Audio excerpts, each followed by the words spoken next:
Okay, welcome guys, welcome. This is episode 52 of ChatTactic. I think we've got green lights. I'm assuming that we're live.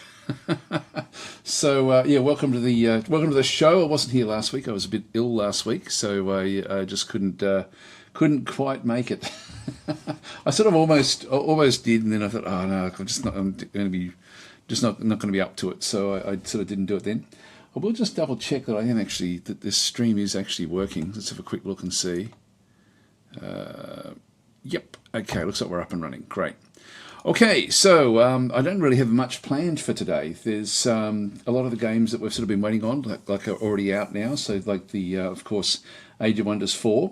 Jamison saying, hope you're feeling better, Daz. Yeah, no, I feel great. Hi, Luigi and Voodoo Dog and Pickle Father. Hope everyone's doing well. But no, I feel 100% now, which is good.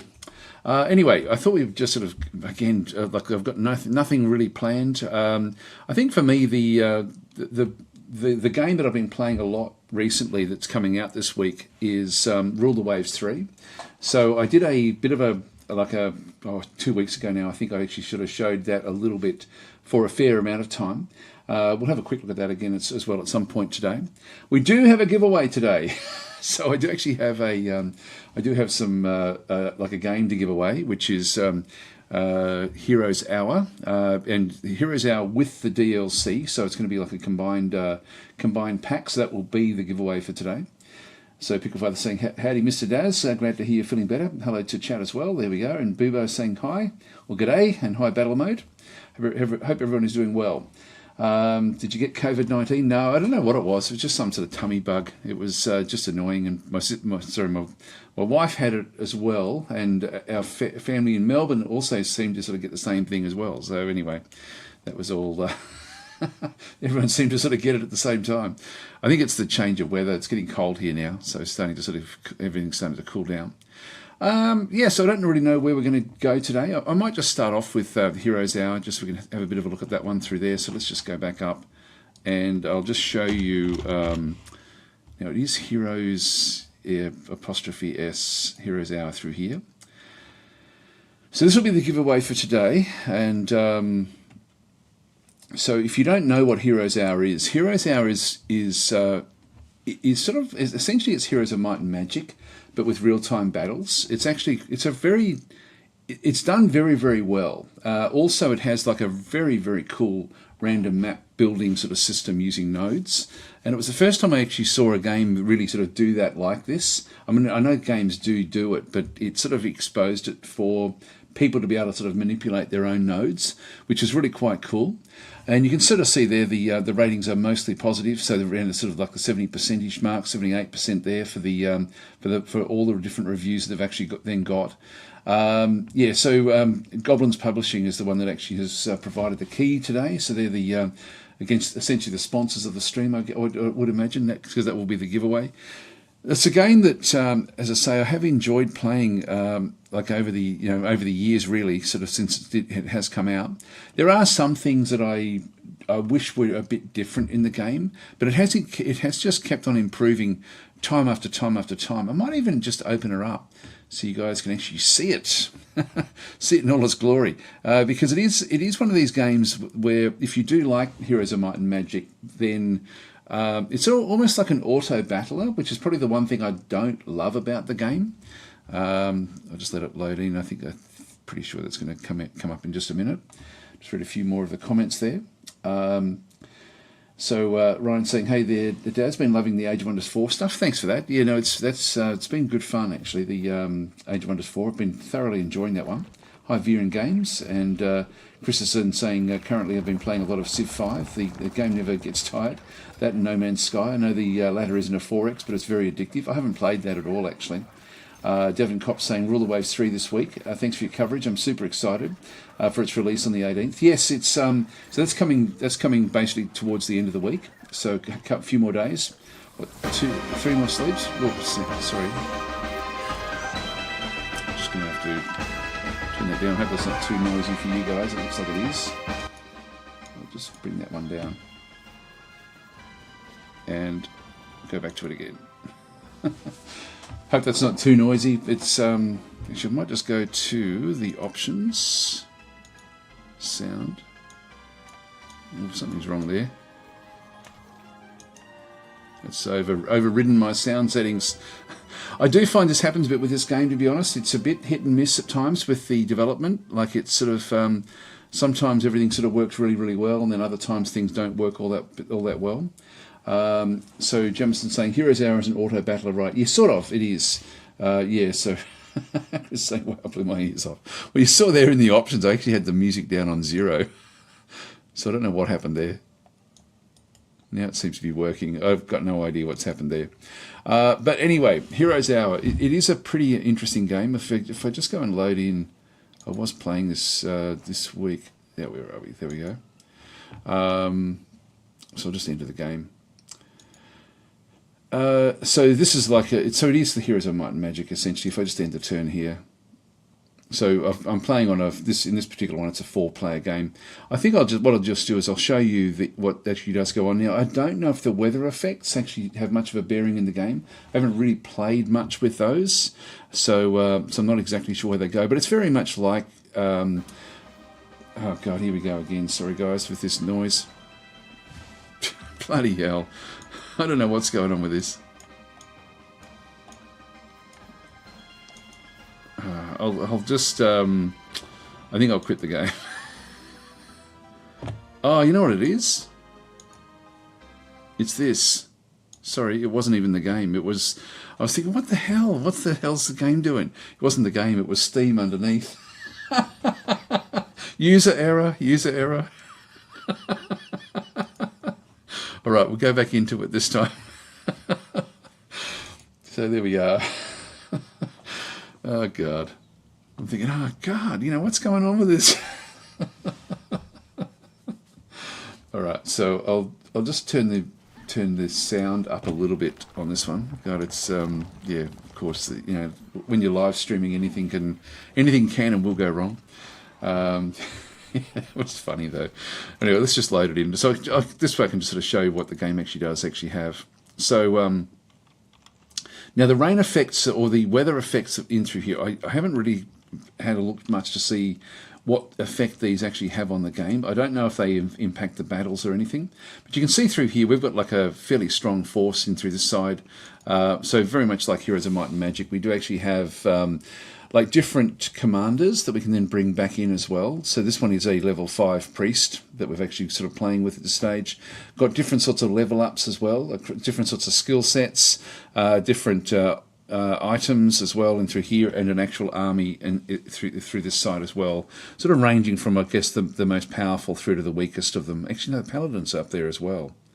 So no, the paladin should be up there as well. But anyway, it's sort of just goes through a range of different sorts of creatures, and this is actually done really, really quite well in the game. Like this is considered an easy battle for us. So if I go and right-click on that one and then right-click again, we'll then go into the actual battle itself. And so at the start, before we actually start the battle, we can then position our forces.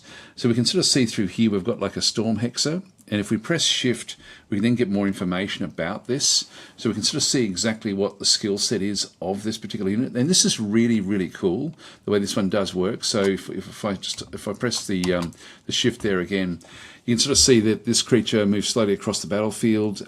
This creature turns enemy creatures at high health into frogs. As frogs, they're much weaker. When the frog dies, the original creature comes back. Wind up, so this creature attacks less often than other creatures, but its attacks deal more damage.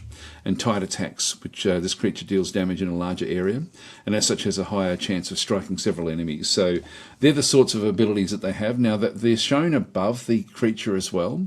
So you can see there it's a power 5+, that's its rating, 161 health, 18 to 29 damage, and speed of only 5. And then we've got this little creature down the bottom here, which is just a leech.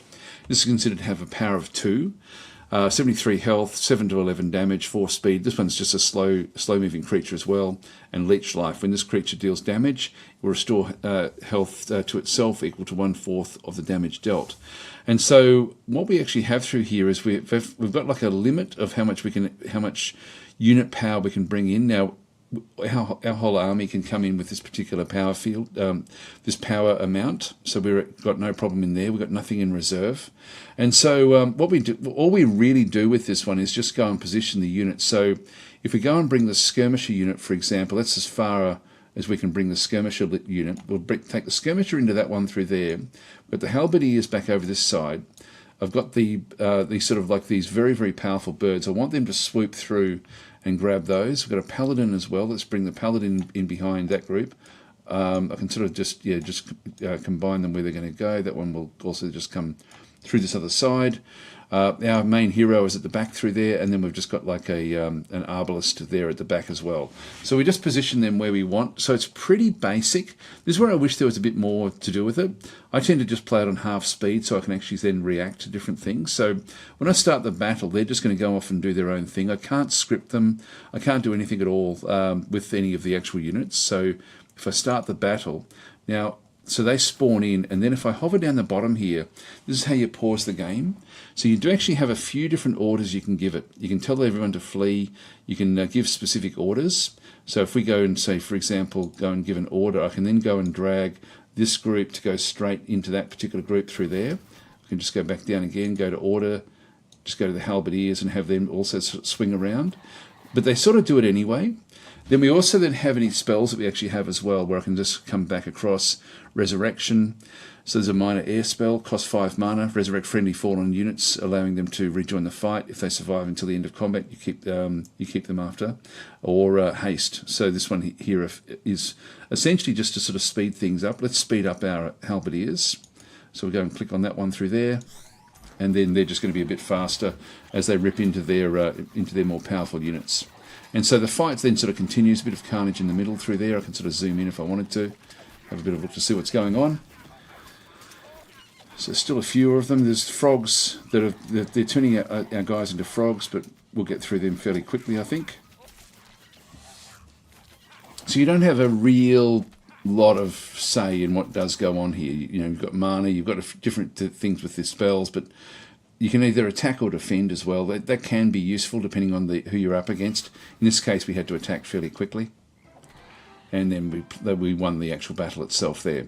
Now, with the combat results, this is actually now new in the game. What they've done is they've actually got like the basic results of what actually happened, showing you that we lost 16 of our halberdiers, 2 of our hatchlings, which isn't good, and 2 of the skirmishers. So we lost more there than what I would have. We lost 48 power points. The opponent lost 101 power points. If we go to more results, we can then, this is actually now new, where you can sort of start to analyse who's done what in the game, including basically the damage dealt by the units. So you can see there our arbalists actually did very, very well. These guys down through here, like the enemy forces, did incredibly well, actually. So, but the Arbalest did actually do the most damage. This is the damage taken by this unit from combat. So, of course, they sort of got completely wiped out. But our guys here did take a fair bit, and even our birds took a fair bit in through there. This one here is damage healed by this unit. So, looks like it's actually healing itself up a little bit. What's this one? Number of summoned units entering into the battle. So, this is our hero. This is the actual number of permanent units entering into the battle through there. That's the actual number of permanent units that were killed. So you can see there's like a fair number that end up sort of getting killed off in this particular one. We just click on done, and then we go up another which we can now start to reshape the creatures. So I'm just going to grab that one through there, or just actually that's just giving us the information. She's now gone to level 6, and so with this one through here, we can then sort of choose different abilities. Aeromancy, I might just go that way, just not for any sort of sake at all, but just keep on going this way. So a bit more spell power at this point in time. Just click on done, and so that essentially then is the so we then just come back across, claim that one through there, grab the loot around it, and so it's very much like Heroes of Might and Magic in the way that most of it plays, except that you do actually have that auto battler. So it is quite it's a good game, but just I wish there was more nuance to the actual tactical battles. For me, that would be ideal. Like, I don't mind the auto battler system. I just wish there was more that you could do with it. Anyway, that is Heroes Hour, which, as I say, is a Heroes of Might and Magic type game, is very, very nicely done. It does actually have all sorts of other little special things. Like, for example, that's another hero back over through here, a level 1 hero who's camped. by camping near a resource, it actually boosts the number of resources that come out of it. So this is actually this has been placed here for a reason. And similarly, like as you sort of start to sort of play through the game, it just does a great job of doing those sorts of things. For me, it's only really the combat that is something that I don't love. Just because it's not as there's not as much as in there that I wish you could actually do with the actual combat itself. Anyway, that will be the giveaway for today. So we'll just I'll just quit the game back out again. So anyway, that's where we are with that one there. So that was Heroes Hell with that music. But it is a game that it keeps on, like it's had a fairly regular development process going through it. And the reason for the giveaway is that they do actually have, I don't know if it'll be in the news area for it.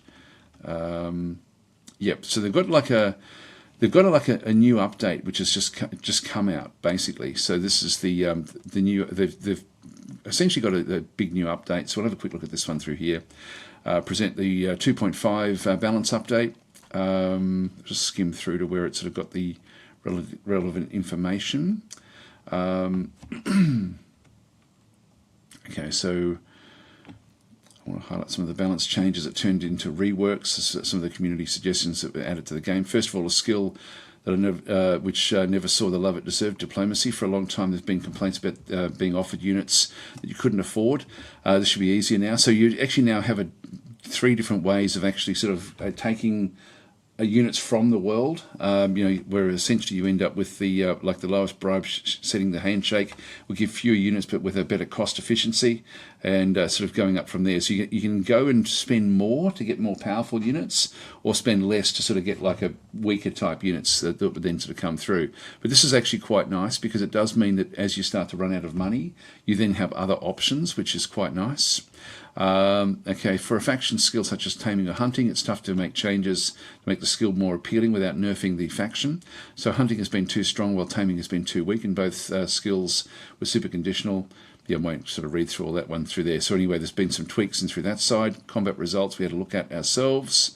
So this is again something that will give information to you. So as you sort of are trying to sort of figure out what's most effective, what's not most effective, then you'll be able to sort of use this combat results table to sort of get a bit of a better picture. But again, I just wish my only problem with the game is literally actually I've got 2 problems with the game.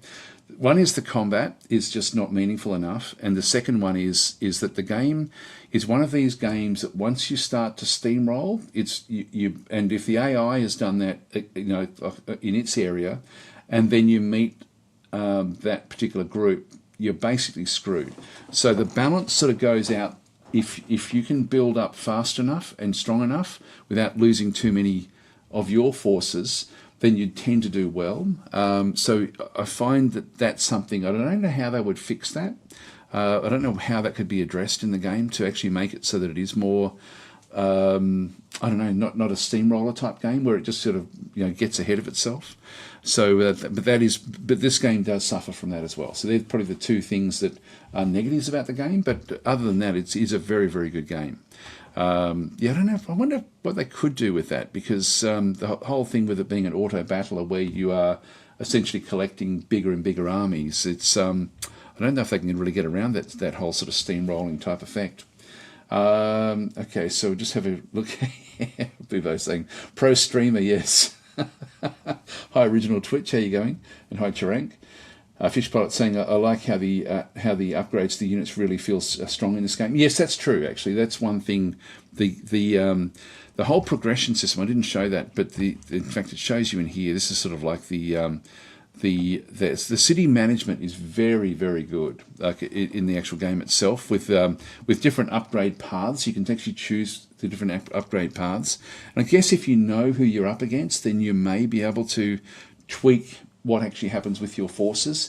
You can dive fairly deeply into the balance of your forces as well, so you can sort of end up with something where you do have some impact on what actually does happen with the combat, but just not as much as I would like, I guess. And I guess there's a lot of games that do this. I mean, like Battle Mode and I were talking the other day about it, like Galciv 4, like the new Galciv, has got a similar sort of thing. It's just an auto battler basically, which I really wish that they had tactical battles in Galciv, but they don't. So there's games that do it. This one does do it well for what it does do, and you certainly have at least impact as to who you put in the front line, because they're going to sort of take the most damage. The number of the forces you actually do have sort of do make a bearing. Picklefather Nergal saying, yeah, auto battlers tend to be a bit hit or miss depending on how it's implemented. Well, I guess if you're looking at auto battlers, like I've seen like the best one for me is Dominions, where you get to script everything. Like you basically get to tell it, you give it its orders before it goes into battle, and depending on how you've scripted your magic, how you've scripted everything, you don't have any say in the actual battle at all, other than what they're going to do before they move in there. So you still get to position, give each of the different groups and dominions their own orders. And I really like that system. Like it's one of those systems that takes a little bit to get used to, but once you actually sort of get used to it, it's just incredibly powerful, and you can then sort of start to really try to finesse exactly what happens on those battlefields in Dominions. So some games do it incredibly well, and other games just don't do it well at all. And like again, picking on Galciv 4, it really is just rolling dice, which I don't know. Like it's sort of for a strategy game. I've always found that weird that Galciv will not put tactical battles in their system. It's for me, it's a quite a big negative about the game, and whereas this one here, at least you can position your forces and do different things with it. It's interesting the way it sort of does them work. So Picklefather's in saying would be neat if to be able to at least set battle tactics and behaviours beforehand, like in Dominions, exactly. That would actually make such a big difference in this game, like such a big difference. Even having formation types, like if you had like a formation type that was more like shield wall, it slows them right down. They're very, very slow to move, but they're more defensive. Imagine that with archers in behind it, things like that. Like it wouldn't take a hell of a lot to do that, I wouldn't have thought, but it's just not the way the game has sort of been set up. But for me, that would make such a big difference in this game. Okay, so Donald Wood is then saying thanks for coverage of everything recently, especially Age of Wonders 4. That's my favourite 4X fantasy series, and as I enjoy every game in the entire series, it's made me want to play the new one. Yes, talking a bit about Age of Wonders 4, it's an amazingly good game. With it's so polished with what they've actually done at launch. I know that some people have had issues with stability, but they'll work through those. But the actual game itself is very, very good. I've got like 140 odd hours in it now, and it's sort of, I'm still thoroughly enjoying it. There are some things that I'm finding now that I wish were a bit different. I do find it fairly grindy at the back end if you're playing against a lot of different players. This is Age of Wonders 4 now we're talking about, but it is a great game. So Battle Mode's then saying that Ilminter's games are the best. They're actually I actually like that as much, if not more, than tactical battles. So you control. I think you warm to it, but I know that when I first started playing Dominions, I really didn't like that system. But then over time, you start to appreciate it, because it feels like you're more of a general, like just giving orders, and then you're just dealing with what has to be done. Battle Mode saying Galciv is the same as Civ. You bump counters and it rolls some dice and then shows you an animation of the result. Yeah, which just doesn't cut it for me for a strategy game. Like it's in today's era. Like you've got such good games that do good jobs of fairly simple tactical battle systems. Tenor is saying, hey Dad, started a new Age of Wonders 4 game and a while, and the AI started started planting cities close to me. I was so mad that I checked for a city raise mod and I found one. That's something that I think they're going to have to add in, the ability to actually get rid of cities. You can't, like at the moment, if someone does build a city, you've got no way of getting rid of the actual city, but like that like even if it becomes a ruin, it still stops you from building close to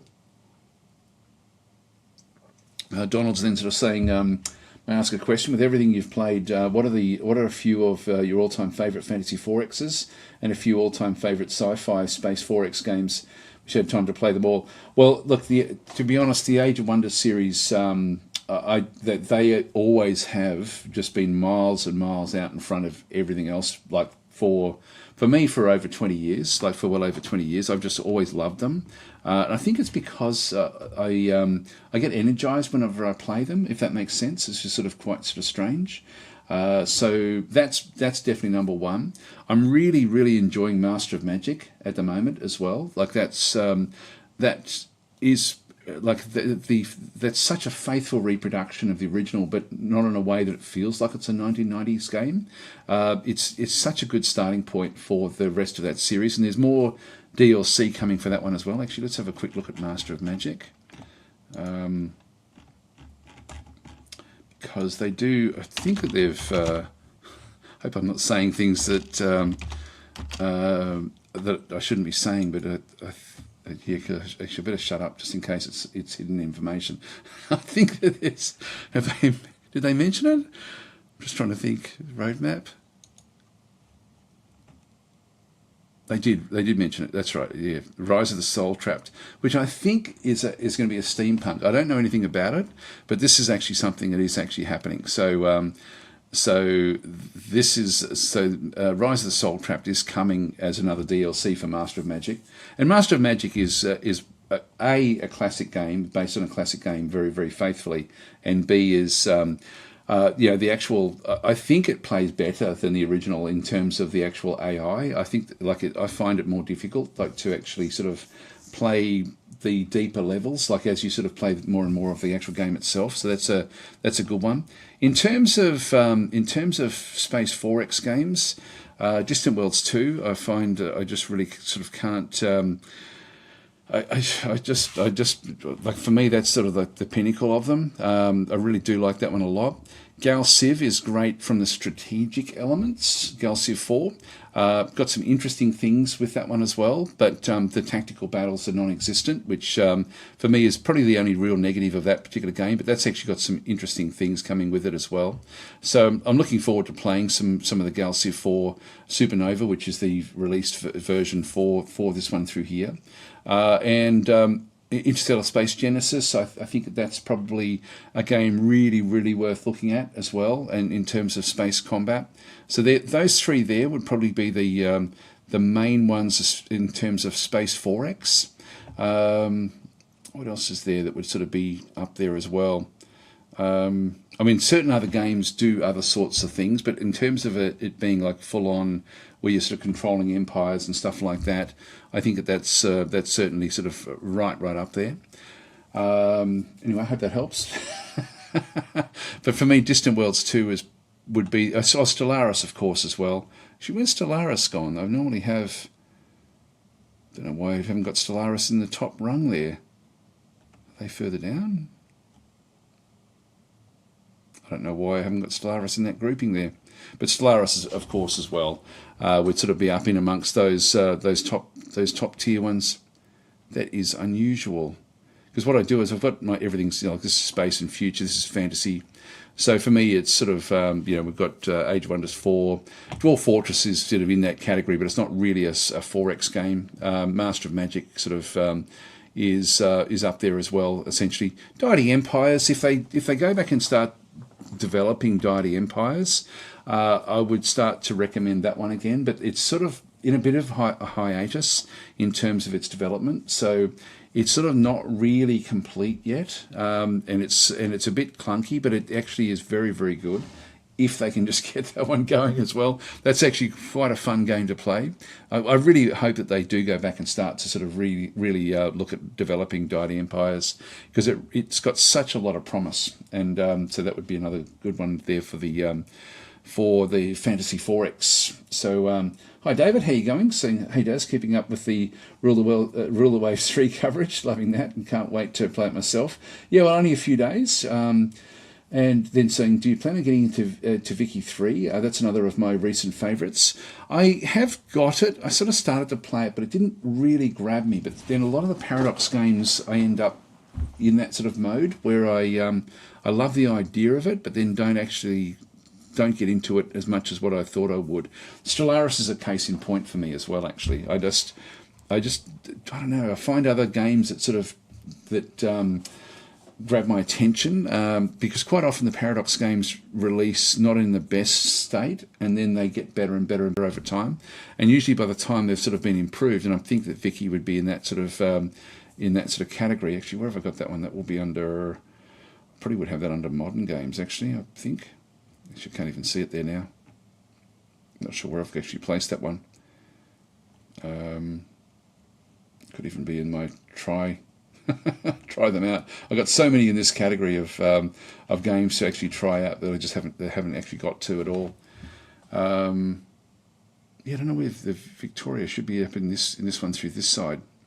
But yeah, no, Vicky, I don't know. Like it's just I've got too many other games at the moment to get into. So Tina is saying I can't play Master of Magic. Feels like a snooze fest compared to Age of Wonders 4. It depends. Like Master of Magic, like I think with Age of Wonders 4, you get a feel of where you are in the game at all times. You have an understanding of what's going on. In Master of Magic, you don't know until something happens to you. Until you come across one of the other AIs. At that point, you start to get a feel whether you're ahead or behind. And until that actually happens, and it can mean that you're up to turn 100 before you really start to find out, oh my God, I'm miles behind in my development. And it can be something, I find that with Master of Magic, it's often that I haven't spent enough time developing my heroes up. So even the armies can be really quite well developed, but if I'm not leveling up the heroes consistently, the AI will dominate essentially by the time you get to turn 100. So I find it seems easy in patches, and then all of a sudden becomes wildly difficult. And I find that quite interesting actually with Master of Magic. So Master of Magic for me has got like a very sort of different sort of feel to it. Battleman's saying, I'm very pleased you've warmed to Master of Magic. I thought it was the only person who really saw how good it was as the people at Explorminate didn't get it. It's one of these games where and look, I know that Tarank also, I think that's Tarank's favourite game is in the chat, but it really is one of these games where it's got layers upon layers upon layers, and even though it's fairly easy to get into, it's one of these games. I think you sort of say which one's better, Age of Wonders 4 or Master of Magic, and it's almost to try to do a comparison wouldn't be fair to either game. Master of Magic is actually, I think, easier to understand and get into than Age of Wonders 4. Age of Wonders 4 is much more immersive and feels more complete, I guess, in the sense of what it does do, but then it is literally a 2023 game that we're playing, in all its glory. Whereas Master of Magic is really sort of has gone back to 1995, but then presented it in a much more graphic style. And I always get so pleasantly surprised when I play Master of Magic at just how those old game mechanics still stack up. Now, Master of Magic does actually have some failings because of the 1995 start, and those failings for me are the actual tactical combat. Again, it's just not meaningful enough. The terrain, now they've done, Muha Games, the developers of Master of Magic, have done some tweaking, within the confines of their limitations of making the 1995 game with some of the terrain, for example, in the combat maps. But it's but I think that they could go further, and I think that they will. And one thing I like about Master of Magic, in fact, if I start that one up, because I know that they're in a bit of a hiding to nothing with this, because it's a game that does need to be changed. So I'll just open her up. It does need to change to bring it into the modern era, but it also has such a loyal fan base as well, the original game. So Muha Games has to find a way to sort of thread that needle all the time to sort of to answer both of them, and I think that they've done a good job with the latest. Actually, now it's going to take forever to load in probably, but it can take a long time to sort of to bring this one sorry, it's a hard thing to sort of try to find the right balance. So I think they did it brilliantly with the launch, and I like what they've done with even the free update that they've got. It'll be interesting to see what they do with the paid DLC that's coming out as well. So I am looking forward to seeing the development of the continued development of Master of Magic, and I hope that they do get the I guess the public support that they deserve, really, like for what they've actually been able to do, and just to keep the development cranking along. I mean, I think that a lot of people who played the original Master of Magic fall into two camps as well, and one of them is you played the original religiously or played Caster of Magic, the mod, like a mod 20 years in the making. And so I'm definitely in the Caster of Magic mold. I much preferred Caster of Magic than Master of Magic, and so I was hoping that Master of Magic was going to end up being the Caster of Magic remake.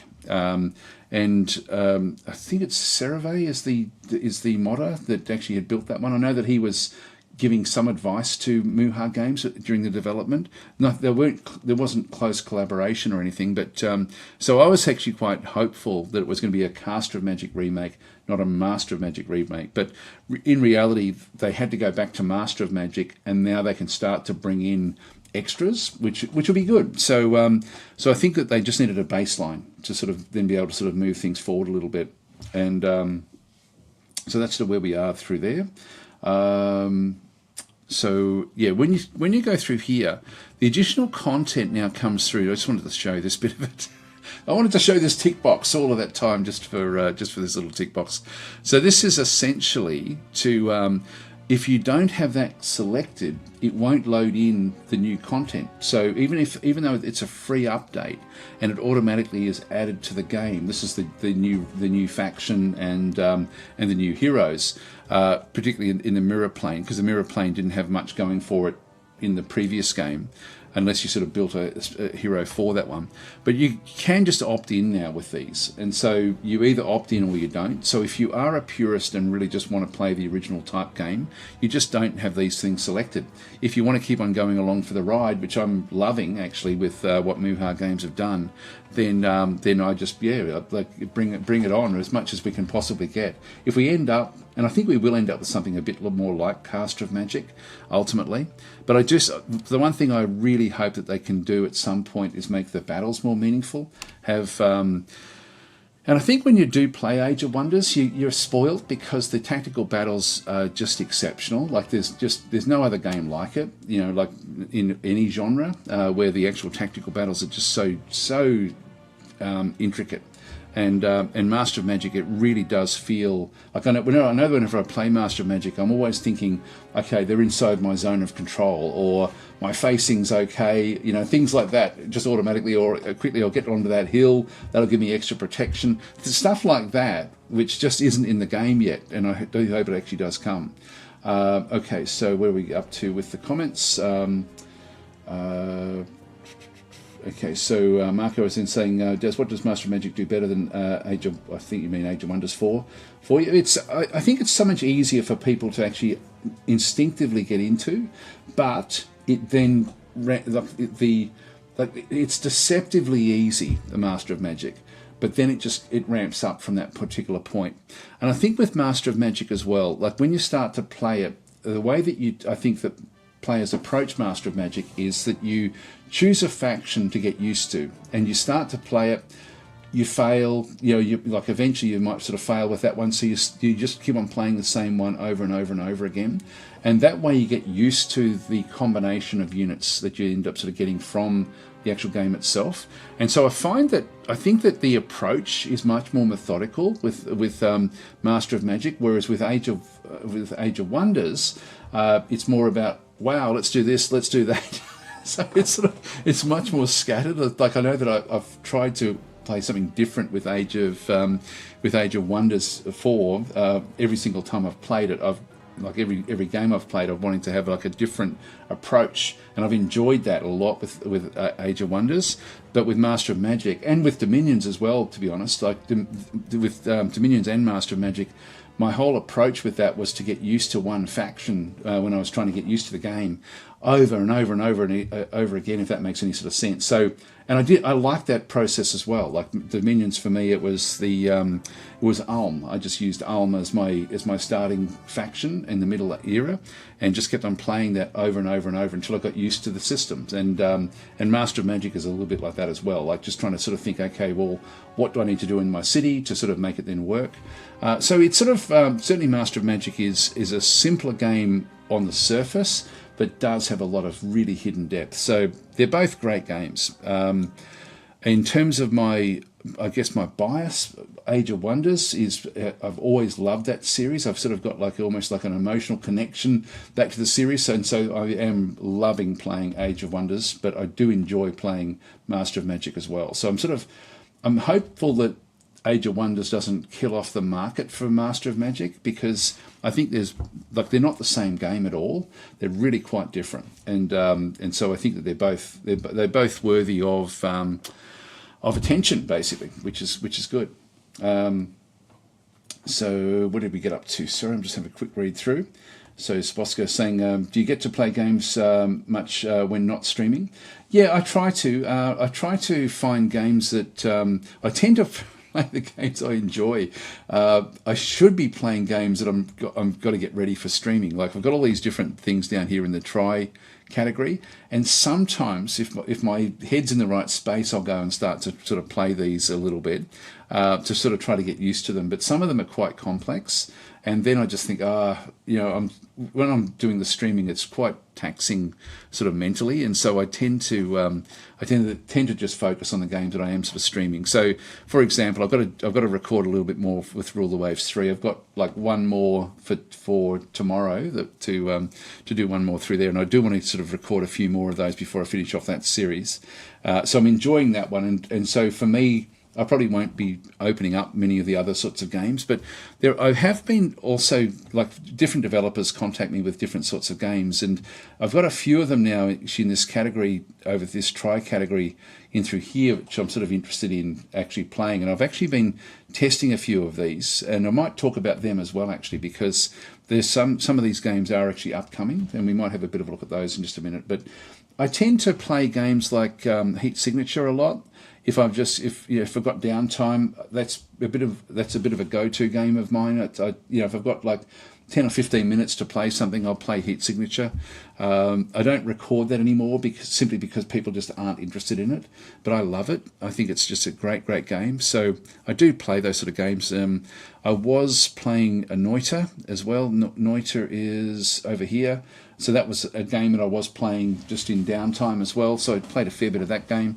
Again, didn't really record much for that one. It's because I'm really, really bad at it. So, but yeah, I do enjoy playing the games.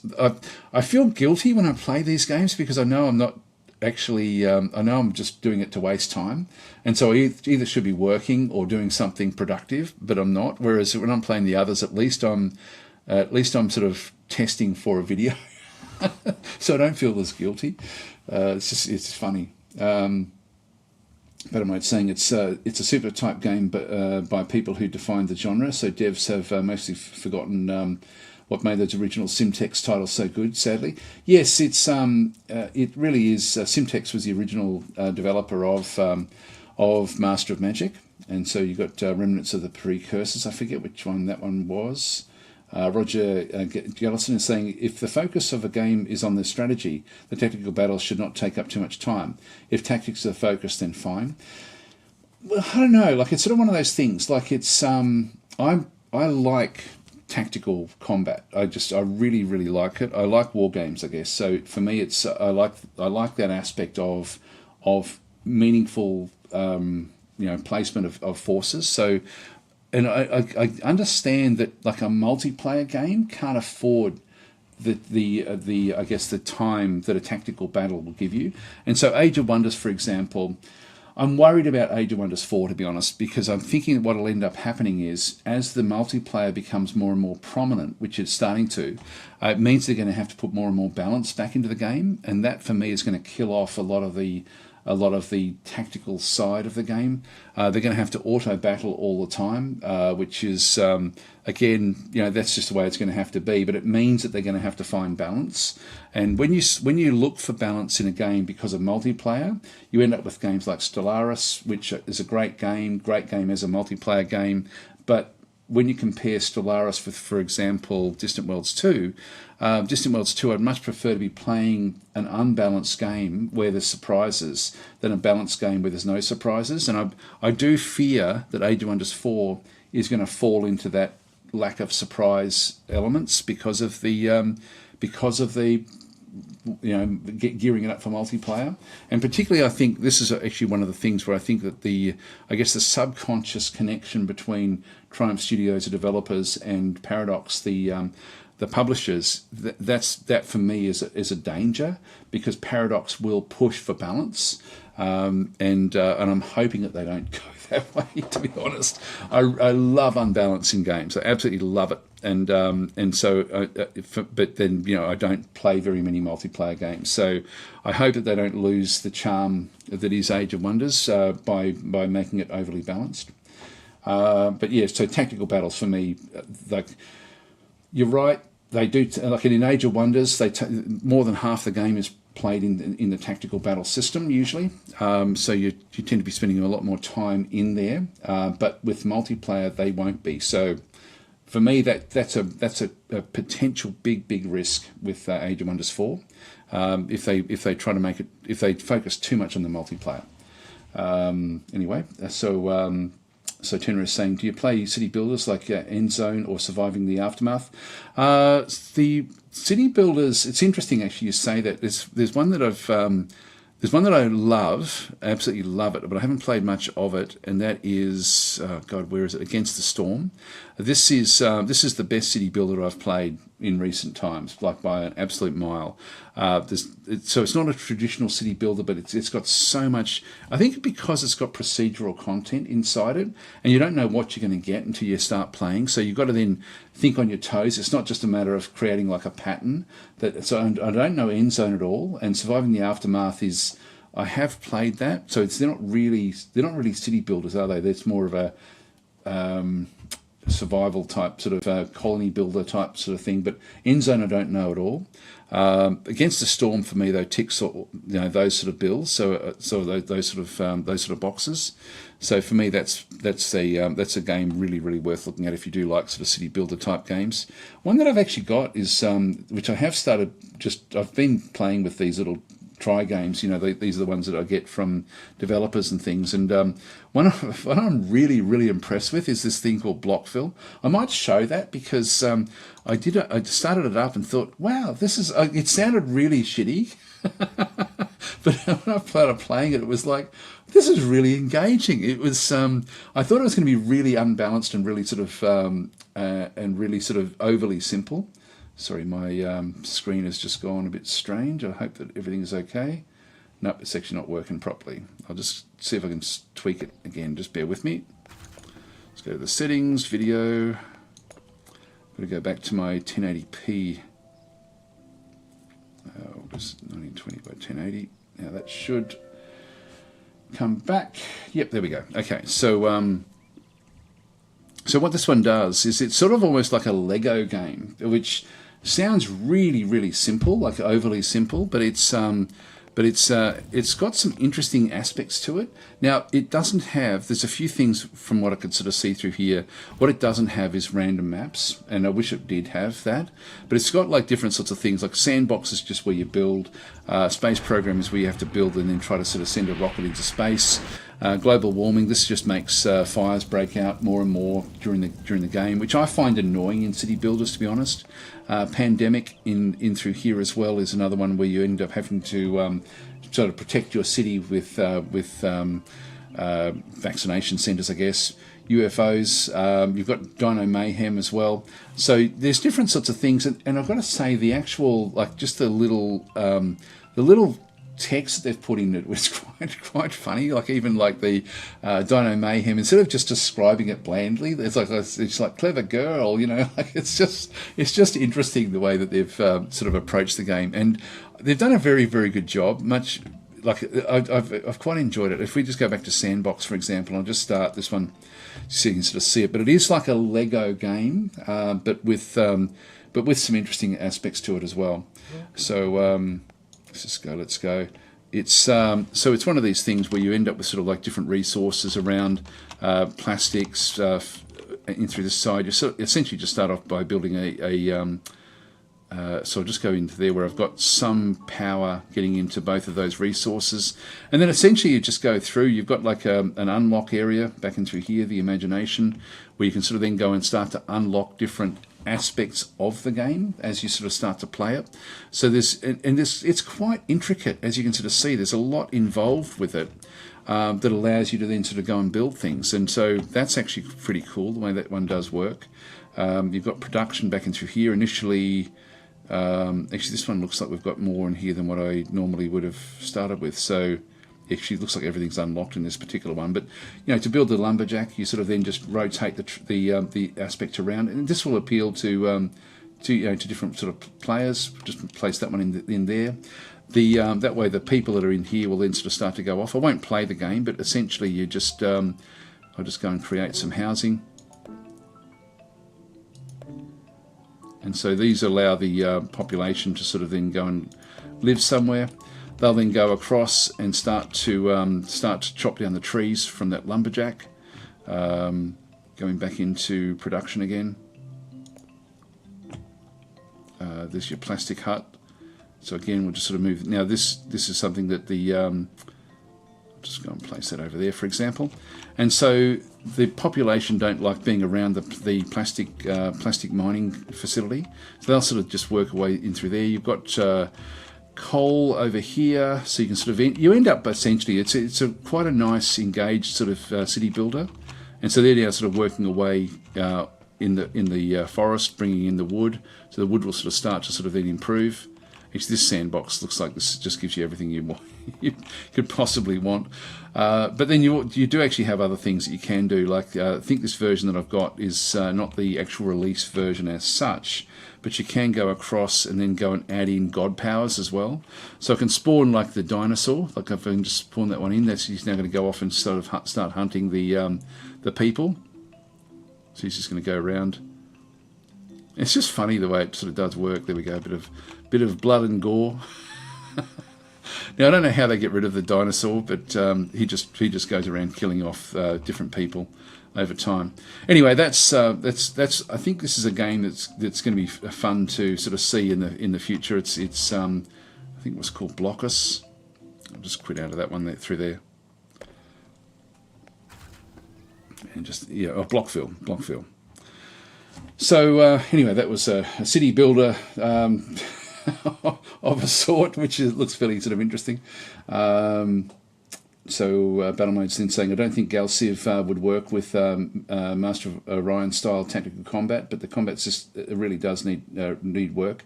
An auto battler with more input would be good for me. Fish Pilot saying Master of Magic makes the races feel different. Age of Wonders 4 kind of makes races choice irrelevant. A lot of people are saying that actually, but I really disagree with that with Age of Wonders 4. It's irrelevant if you choose to make it irrelevant. Like for example, you can make halflings as strong as orcs if you decide to, but that's up to the player. And I find it so immersive because I tend to find that I don't play unthematically with the game. I don't enjoy it that way, so I don't play that way. And I think that's again, it's just giving the player the choice to play that particular style. You've still got a lot of nuance in the way that you actually sort of do bring those races through, but a lot of people are saying exactly that. So it's not an uncommon thing to actually hear people talking about Age of Wonders 4 with those races sort of not really sort of kicking in like this. Sorry, I'm a fair way behind. Everything through there. God, I'm a long way behind. Sorry, guys. I thought I was near the end of the comments. I'll just rattle through them. But yeah, no. So I do disagree with that. I think it's up to the player to to keep the races constrained. And one easy way to do that is to not change the body and mind traits. If you don't change the body and mind traits with your factions, they're going to feel very thematic. I do like to tweak them a little bit, just to sort of mix it up a little bit, but not dramatically. And so I think that's a player choice type thing. Battle mode saying Master of Magic unveils its complexity the more you play it. Yeah, I agree with that. It is one of those things. It's like an onion. You're sort of peeling back the layer upon layer upon layer as you play Master of Magic. Whereas like games like Age of Wonders, you are seeing pretty much there's a lot of complexity right from the start. Whereas Master of Magic does tend to sort of hide a lot of its complexity until it sort of smacks you on the head. Shrank is then saying, yeah, Age of Wonders 4 has better graphics. Yes, that's. Of course, it's got a much bigger budget as well. Battle mode saying Age of Wonders is best seen as a tactical combat game with a 4x wrapper. Master of Magic is a 4x. Yeah, that's a good way of I guess differentiating between them. I still think that Age of Wonders as a series was a great strategy game. I think Age of Wonders 4, the strategic component for me is not as strong as some of the older games, but I still love it. Pickle Father's in saying, still remembering my first run in this game, got destroyed by bandits. It didn't know it took a while for them to spawn in, so I just got overwhelmed with no units back home defending the cities. Yes, I think when you start playing on easy mode, where you don't get the bandits for a long period of time, and then you start to ramp up your difficulty, you're sort of used to sort of like I got in the habit of waiting for 35 turns before I started to think about my cities, and then I started to ramp up the difficulty level, and then there's in Master of Magic, and then of course that was all too late. I think on the high difficulty levels, you've really got to sort of have people pretty much back in your home territory the whole time almost, or close to it. Battle mode saying one other difference is that Age of Wonders has to work as a multiplayer game, with Master of Magic doesn't. They've left a lot of unbalanced stuff in there, which makes the game more fun. Yeah, so I think unbalance is important. Battle mode, you can pick a weak race and set magic picks for a challenge, just as you could in Master of Orion. Yeah, that's true. Now, let's just skim through. Bedware is saying, hey Daz, and everyone. And Trank is saying, shooting downhill must get better.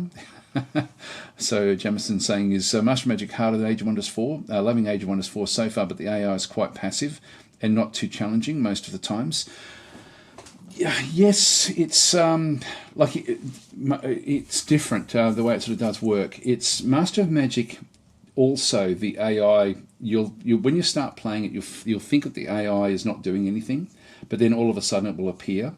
And same with Age of Wonders as well. Age of Wonders, the AI doesn't rush in. It's got like a. I've seen some posts actually. I was given a link to a Reddit post where somebody had done all this analysis of the combat system in Age of Wonders 4. I actually don't agree with what they wrote. I don't think the findings are true. Or I think they're accurate with what they wrote. But I've found so much nuance in the way that the Age of Wonders AI sort of does play that it doesn't follow simple rules. I think it's got much more complex rules so that it actually does use. And I haven't asked the devs about that one, but that's something that I do think that Age of Wonders, I've noticed that when I've been watching the AI fight against the AI, they do very specific things, like they tend to wait until they can overwhelm. I've also noticed when I've actually played against the AI, they don't panic about relieving cities because they know that they've got however many turns it takes afterwards before a city is vassalized or taken over to also then come back in and win the battle. And that's happened to me numerous times. So I'm actually quite impressed with the AI in Age of Wonders. It seems passive, but that's because it doesn't just blunder in. Like it does try to sort of, it does have its own objectives. And certainly like with the series that I've just put up onto YouTube where I ended up losing that game, that was one where I was playing against a very, very difficult AI, but I noticed with that AI, what they did was they had an army that would initially go in, sort of set the groundwork. This is against another AI, would sort of basically prepare the ground, start to do all of the besieging type stuff without actually sieging the city, and then eventually they destroyed the city. But it took them a little bit of time, and that allowed them in. I noticed that behind the scenes they were building up their big army, and then similarly when I then went after their cities because I had space. They didn't come rushing in to try to save the army by drip feeding. What they did was they brought that whole big army that had destroyed the other city down and then left it far enough away where I couldn't see it for a turn. They waited until I'd actually destroyed the city, or not destroyed the city, but I'd taken over their city, and then came in, and it completely smashed me. They waited until I was weak and they were strong, and I thought I was really quite impressed with that, the way that the AI did actually work in that one, because it knew. Even though I'd taken, and I was thinking, okay, I grabbed the city and then I've got it, and that's it. But I've still got 2 more turns after that for the vassalization, which the AI calculated into its sort of scheming, because it came in with 1 turn to go and basically wiped out my army. So I think that it's much more nuanced than what people are sort of seeing. This is the Age of Wonders AI, I think.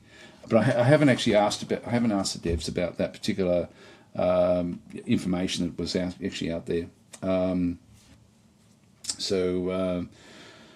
Tenor is saying they've got to rework the visuals for roads in Age of Wonders 4. They're so difficult to discern when you compare them to Shadow Empire.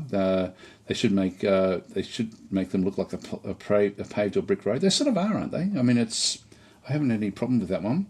Caster Magic is difficult, says Battle Mode. Muhar's Master of Magic is definitely an improvement over the original, which had horrible broken. Yes, it's the AI in the new Master of Magic is actually quite accomplished. It's quite good. So Jamison saying Ulm's Black Knights had a special place in my heart. They're great, aren't they? It's really awesome playing as Ulm. If you're new to Dominions, Ulm is a great way to actually learn that game. Battle Mode Sin saying, I loved early age Ulm, Conan and the Wheel of Pain. Pickle Father saying, Master of Magic has a much more mellow feel, whereas in Age of Wonders, because there's so much, it can often feel overwhelming. In Master of Magic, the feel of the game is far more relaxed. It is, but if you don't progress, the game then does hit you pretty hard. And then sort of saying the gameplay focused streams are just what your audience is there for. It's great when you get absorbed into it and just provide a breakdown of what's going on. Very informative and entertaining. Thanks for that. I do like explaining what I'm doing in games, because it makes me then think more as well, which is good. Noida is so good, says Sabosco, and very hard. It is. It's a very immersive game, but I'm really, really bad at it. William Thomas saying, please like and please subscribe, guys. So that's great. Hi Wackadean. Father's Insta saying, to Tenru, true, especially in sandy desert. So I legit missed a road once. There we go. So there's some agreement about the roads. I haven't noticed the lack of roads in the game. One thing I don't like in Age of Wonders, in both the tactical map and, actually in the tactical maps, is you can't check which way your guys want to path to a particular area. It stops at the border of where you can move. I would like to see what it can plan, for the next turn if you needed to. Not that you would actually click on it. Tenor is saying, metagaming for the win. Streamlined the Solaris multiplayer. Pickle Father's in saying hopefully they balance things out differently. Elden Ring and a few other games balance multiplayer separately from single player. Yes, that would be good if they would do that. I don't think they'll do it though. Sorry, keep on skipping ahead. I'm so far behind all these chats. I'll just see if there's anything there. Battle Mode saying Age of Wonders 4 has already overbalanced things. Already seen people asking for certain features to be strengthened or weakened. To balance it, which means doom for single players. Yes, that's the trouble. That's going to be the trouble. And unfortunately, the multiplayer audience does tend to be fairly vocal. And although some companies really, and this is the first of the. Actually, no, they've done multiplayer before in Age of Wonders, haven't they? But I just don't play it. But they do. They have had multiplayer in there before. I just hope that they don't overbalance it. So Pickle Father saying Against the Storm is very good. Roguelike city building with a wonderful soundtrack and very absorbing world. Yes, it's very good. Viewing Games is saying, yeah, so I still remember when you had to choose between 3 different space travelling types in Stellaris. I was really excited to try them all with different play styles, and then they removed them. Yeah, it's sort of, again, it was one of those ideas that it made the game interesting for a lot of us, but not for the multiplayer community. Fish Pilot saying Age of Wonders for me shine best when Magic was the most important and powerful mechanic. That's the one thing that Master Magic does way better. Yes, I know what you mean. Like, it's sort of, they have simplified some of those things in the new Age of Wonders. Yeah, so Toothless Shark is saying clever girl is a Jurassic Park quote. It's quite a cool game, that Blockville. It's a game that I have enjoyed. It does feel like you're playing a Lego game, and of course it looks like it as well. But they've done it.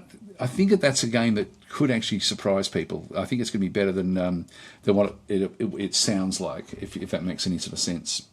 Hi Oliver, how you going? And Remstein is saying, is there any goal in the game other than building funny stuff? I think you mean Blockville. Yes, there are. It's still got like a progression system of trying to get different resources, use the resources to do different things, and because of the different scenarios they've got, you've got to try to do it within a certain time frame before a disaster happens. So it's not like it does have a purpose, or you can play it in sandbox, so you do actually have a choice, which I always like it when they do that. Pickle Father saying the number of bizarre, completely out there but fun, deep and mechanic rich games that you manage to find isn't very good for my wallet, Taz. Please stop. So Sabosco saying here meteors and really cold climates over a long period of time help get rid of dinosaurs. Yeah, there we go. So Age of Wonders 4 was randomly, this is Pickle Father saying randomly generated races are very tropey. It's only player created races that people seem to complain about. So I find that this in this situation people should just exercise some control. 100% agree with that. I think it's fantastic what they've done with the whole immersion of the race system. I like having the ability to be able to build, and I keep on using the example of the different elf tropes that you actually have, like Dark Elf, Wood Elf, and High Elf. Very, very easy to create, very immersive factions just using their system from that. It's only if you decide to go outside, and you're right, the game itself doesn't steer very, very wide of those of the classic fantasy tropes, which I think is great. So Tenor is saying Age of Wonders 4 would be so much better if we could craft gear for our units. I think that will come.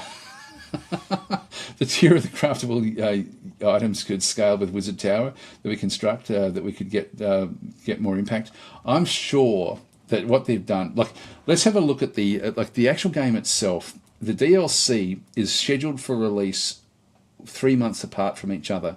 There's supposed to be 4 different DLCs. Now that means that they've got 1 year's worth of DLC coming straight away. Now, previously, they used to wait like a year and then release a DLC, wait another year or so, release another DLC. So they get like 4 years worth of content coming out. So for whatever reason, they've now decided that with Age of Wonders 4, all the DLC is going to come out basically over a 12-month period. And that there'll also be updates as well in that particular point in time. So if you're thinking, okay, well, if they're doing that, why are they doing that? And it has to be because they've already built the DLC.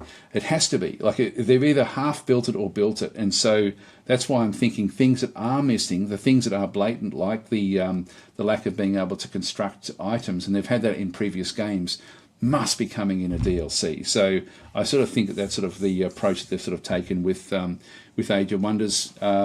Rather than release the whole lot in one go, they've sort of split it out now with the 4 DLC. But the 4 DLC are very, very, very, very clearly defined, and I'm really surprised at the timing of just how short the distance is, the timing is between the different DLC drops. So yeah, it's interesting actually.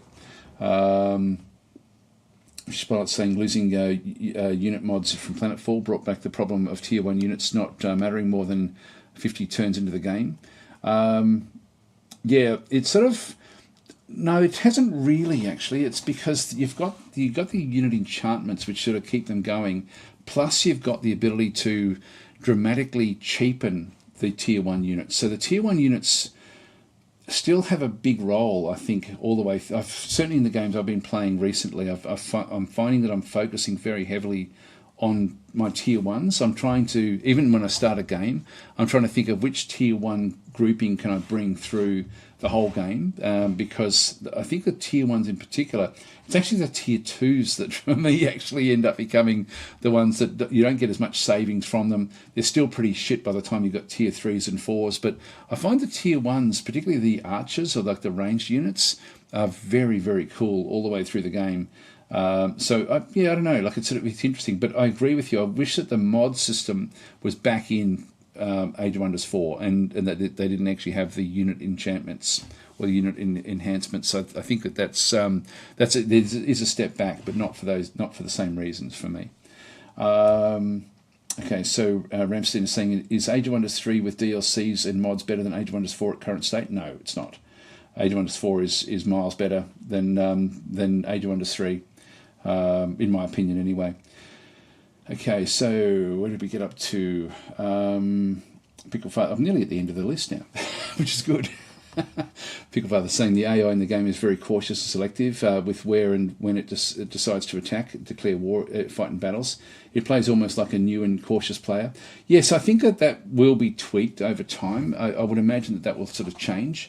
As I say, I have found it to be interesting, and it has really come after me when it can do it, but it doesn't do it if it doesn't think it can win. And it's another reason I like the tier 1 units, because the AI doesn't rate them very highly. And so if you've got an army full of very, very powerful tier 1 units, quite often the AI will be a bit more aggressive with you.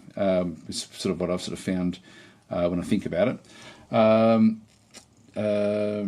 So Battle Mode saying Age of Wonders 4 can be cheesed a bit, but generally the AI is good. Yes. Chris is then saying echo Ramstein. So Ramstein was again just sort of saying that it was with the mods was better than Age of Wonders 4 at current state. Just asking about that one. I do think that Age of Wonders 4 is a much better game than 3. Age of Wonders 4 is much more like Age of Wonders 2 than what Age of Wonders 3 was. So, and I loved Age of Wonders 2. So.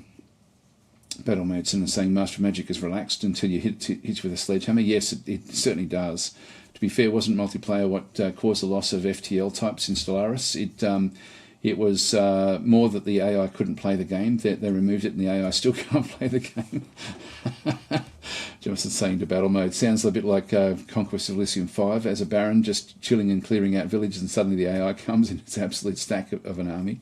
Yeah, it's interesting. Hi Sorbico, saying one of the things I enjoyed about Age of Wonders Planetfall was the way the campaign mode introduced you to the factions and gameplay. Does Age of Wonders 4 have a similar system? Yes, it does. What it does have, and I did this at the end of one of my streams actually, where people were asking how to get into the game. So I'll just start her up, and I'll just show you. If you are new to Age of Wonders 4, this is how I would approach it. If this is sort of what I did, how I did approach it. But in hindsight now, the way I would actually approach the game, I'll just go through how I'd actually sort of start to play the actual game. Just let this thing come through. Come on, get rid of that one. Skip that one through there. I'll just keep on reading a few more of the comments before we do this one. Where we get up to? Yep. So Oliver's saying Conquest Elysium 5 for the win. There we go. It's the Paradox. It's the Paradox release schedule. Says Jimanian. Yeah. It's not nothing that Triumph's ever done in the past. Not that fast. So Charles is saying, do you think we'll see more Gladius? Yeah, so what is it? ROW, I forget what the actual, but yeah, the Warhammer 40,000 Gladius Relics of War, I think is ROW DLCs.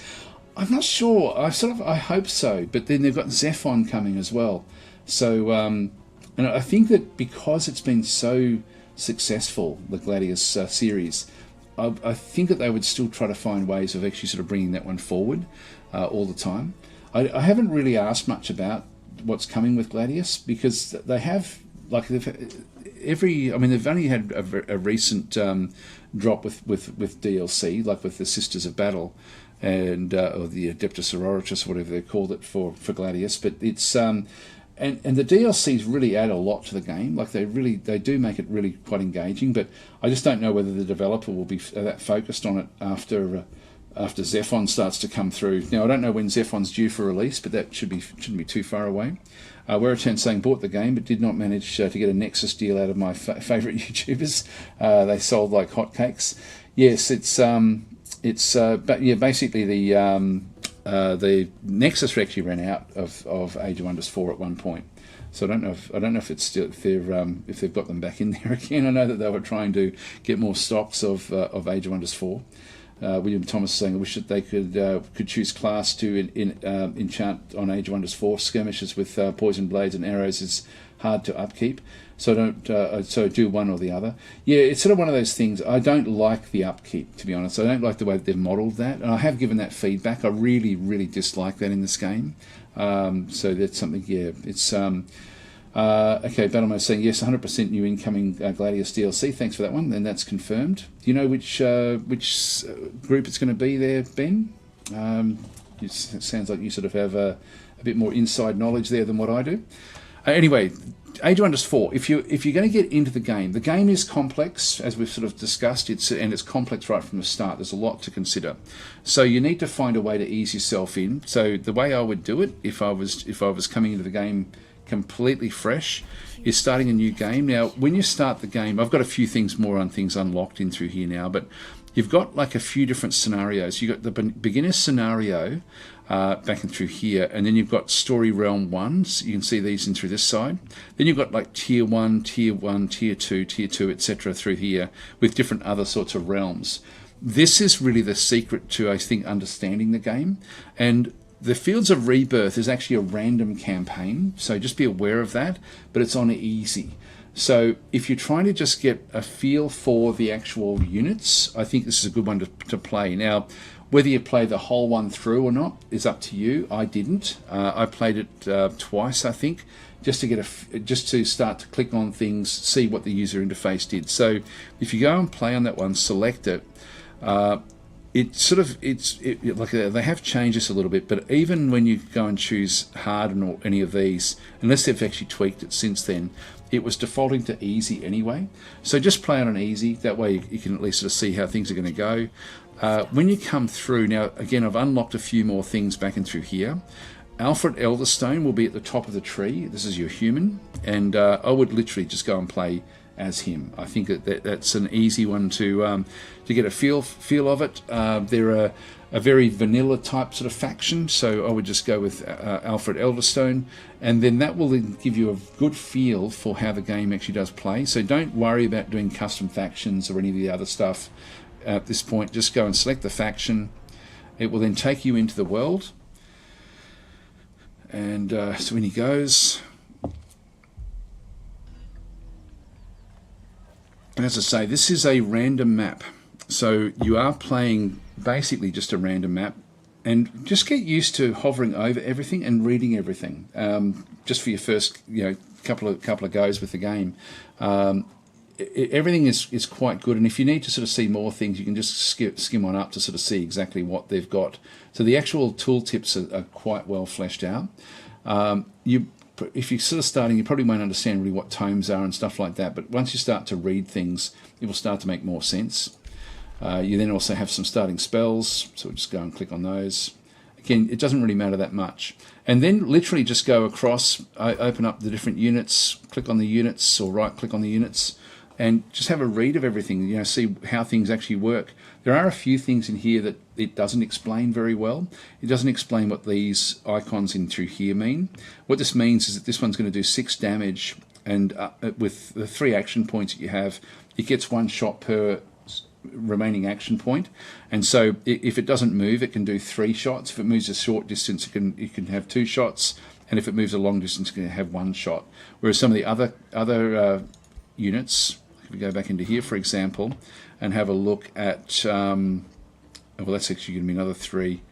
This one here, for example, this has got a banner smite ability, and so it's got like a different sort of loadout through this side. This 1 dot through here means that it can move at full range. It just needs 1 action point to then do the 16 spirit damage that it's going to be doing.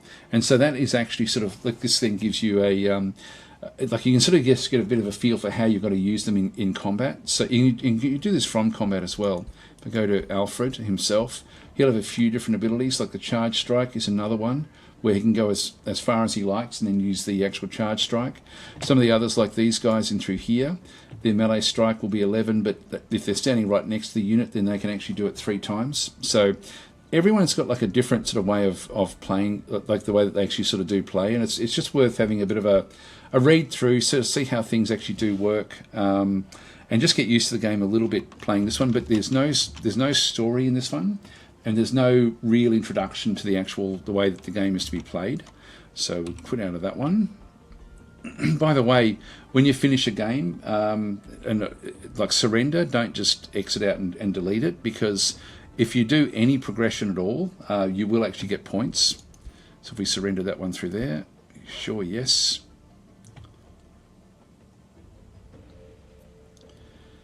And then we go back out, and then you get taken basically to the end screen. Now, just show the journey, click on done. So we didn't actually do anything. And because there's this Pantheon system, which essentially what you want to be doing through here is actually just any points that you get. If you're gonna finish off a game, just like make sure you do surrender so you get the points for the Pantheon, because this unlocks all sorts of little weird and wonderful things in the game itself. Just click on done. So that's the beginner scenario, which will just give you a feel for the user interface more than anything by just hovering over things. But really to start to learn how to play the game, the next one down through here, the story realm, is the way to play it. And so this goes through a series of different scenarios where, again, play it on easy for your first game, but this one does start to introduce concepts through the story. So even if we go into it, if we select this one and just play on an easy again, and pick Alfred again, just select the faction. I think Alfred's a good one to start with, because there's nothing tricky about Alfred. So he's now going to go in, and now we get stories. So we now start to get a bit of a history of how the game actually does work. It sort of just goes through how the various mages work.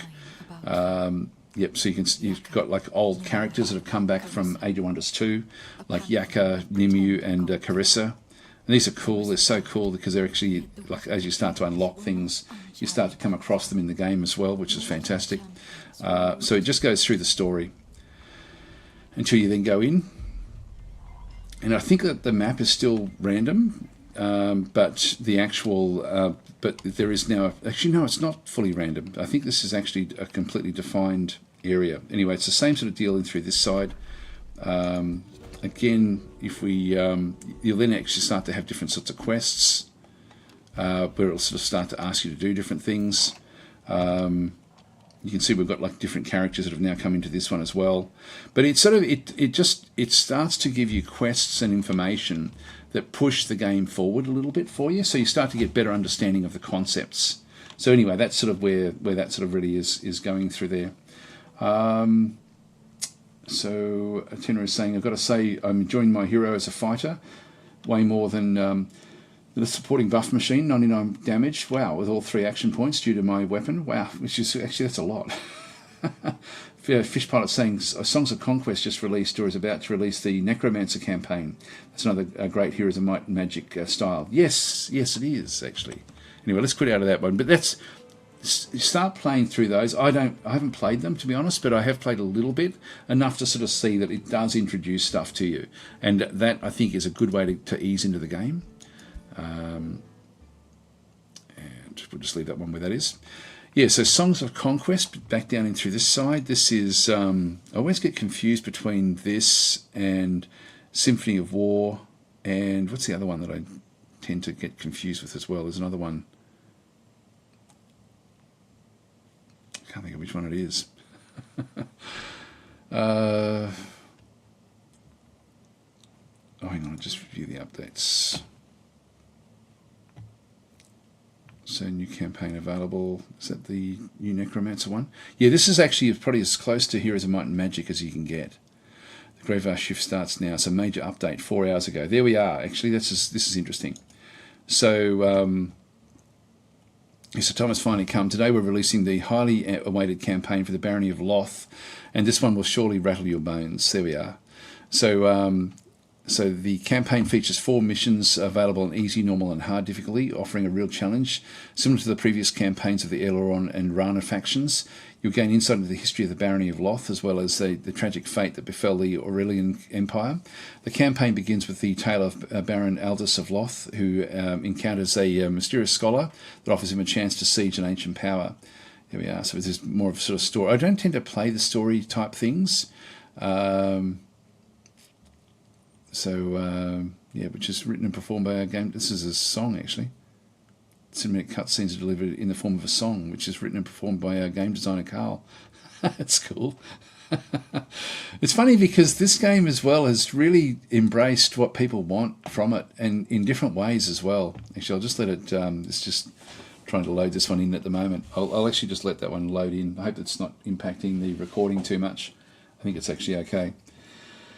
Anyway, we'll read a few more of the comments. So Battlemate saying no idea. Dark Elder were missing though. This is from Gladius. Ozymandias has had a new update drop as well, says Chris. Yeah, Ozymandias is a great little, almost like a board game sort of style game, which is quite cool. Just let this one continue on in. Just click on that one there. So it's just getting ready. So that's quite a big patch by the looks of things. So Ben was sort of saying, by the way, folks, Dad did an Explorminate podcast with us on Age of Wonders 4 last night. It turned out to be one of the better podcasts that we've done in a while. Definitely gave the game a fair shake. Yes, it was good, actually. It was good fun. I've got to say, I do enjoy the podcast when I get to be a guest with Ben and the guys over at Explorminate. It's good fun. Fishpot saying looking forward to that one. Yep. And Chris is saying I just checked my podcast app, and as you mentioned that it will be out at the end of the week. Yeah, I think that Rob was going to edit that from what he was saying, so that will happen. Just let this one load in. Okay. Sorbical is then saying, thanks, Daz. I always thought that the campaign system in Planetfall worked remarkably well for a 4X game. Yeah, so they've got the same sort of deal. Again, I have never played a campaign in any of the Age of Wonders games ever, but it does actually have... They do it well, and from what I can sort of see, they've really mixed it up again, very much like Planetfall, because people really were saying Planetfall was very, very cool. So we've got... Fish Pilot saying Commonwealth episode, or was Rob there? Yeah, he was there. So Picklefather saying it was released today, at least in my region. That's good news indeed. Battlemate says Fear and Games. William Thomas is saying I want to explore Moneda, some of my favourite contacts. I'm not sure what that one is actually, sorry. So anyway, this is one of the things that they've done with this, which I really, really like as well with Songs of Conquest, is that they've actually now brought in random maps in a much more meaningful way. And I almost wonder whether they've actually done this from looking at what Heroes Hour has done, because Heroes Hour really did their battle system incredibly well. And I don't think this is as good as the Heroes Hour battle system, but it's up there. It's not bad. If you go to single player, what have they got? Battlegrounds, map editor. I think if you go single player, if I just go down to, you got campaign and skirmish. Skirmish is like a custom game. The campaign, if we go and have a look at this one, this will be From the Ashes. This will be the one here, I would guess. Actually, this is a small band of Rana flee together for her. Oh, here we go. Yeah, the once great Barony of Loth. So this one is the new one that's just come in today, the third song. So we won't do that one. We'll just go back.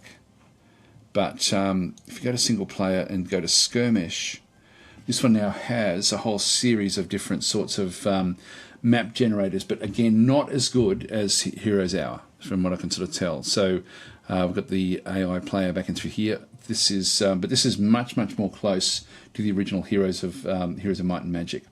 Defeat all enemies, resources. If we go to the maps themselves, should we just go to select map? So you've got like actual maps that have been crafted. So they've got a lot of them, but then they do actually have the random maps down the bottom through here.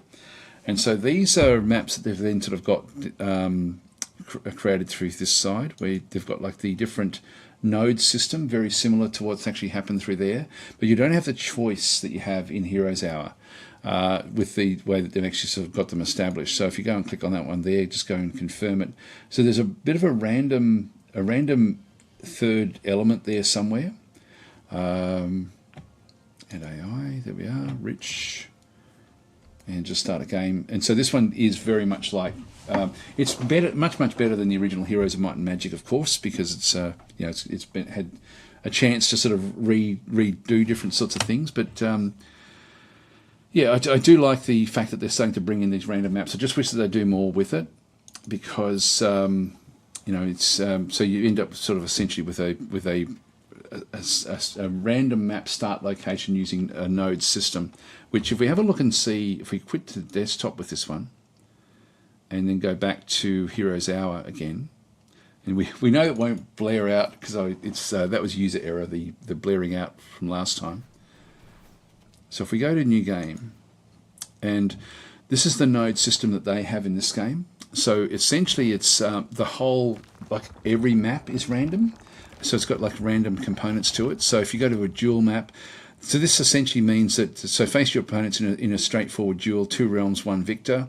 Constellation gives you again a similar sort of thing where you've got like a third point, like a neutral in between the two. Isle of War, another 2-player game in through this side. This one here, if they don't actually have the connecting line, it means that it's going to be surrounded by ocean. So you're going to have to get into the ocean to then go across and attack the other island. There's just so much more that what this one does. This is like, again, connected with the different node systems. And you can build your own. I haven't played with the node building. Your custom maps down the bottom through here. So surrounded. Yeah, so you've got like different ones where you've, depending on how you want to play the actual game. I think some of these were stuff that I had played with at some point. Yeah, so you can actually sort of go with a tile map is one that you craft yourself, and a node map is basically sort of building something that is going to be a bit like this. So there's just so much flexibility in what they've actually done. So I don't know what the Rogue. Oh, so Rogue is, I think, the DLC. This is stuff that's come in from the DLC. Desert of Death. Yeah, so they've got, like, again, if you're sort of playing these ones, you're then at least fighting in the middle, but there's no actual there's nothing really to be gained much from the middle bit there, other than resources. So if you, and again, you've got so much in this one. So these are the different sorts of factions that you actually have. So how many is there? That's 12, 13, 14, or 13. And so the rogue factions are they came in as a DLC. Tyranny, I haven't played with this much at all, actually. If we just go with Doc Tess, back through that side. Again, it just sort of sets things up. Team 1, just click on done. So that would be a rogue one. And then you can you can actually choose exactly who you're going to be going up against. But I do, again, it's great that we've got games like both of those, both Heroes Hour, which, as I say, does a lot of really good stuff, but I don't like the battle system. And whereas in Songs of Conquest, you've actually got a very, very good battle system, but it doesn't do as well with the actual map generation as such. So just differences between them. Of course, again, the giveaway will be Heroes Hour, so I do have that plus the Rogue DLC. Hi Drexy, how are you going? But I'm saying I want to come back to Songs of Conquest. It's way better than Heroes Hour in the tactical battles. Yes, it is. It's in fact, it's way better than Heroes of Might and Magic in the tactical battles as well, because in this case, to a degree, terrain does play a role. I wish it did better than what it does do, but it still does a good job. Oliver saying random maps are a must. I can't believe Conquest of EO doesn't have it. That can't have it.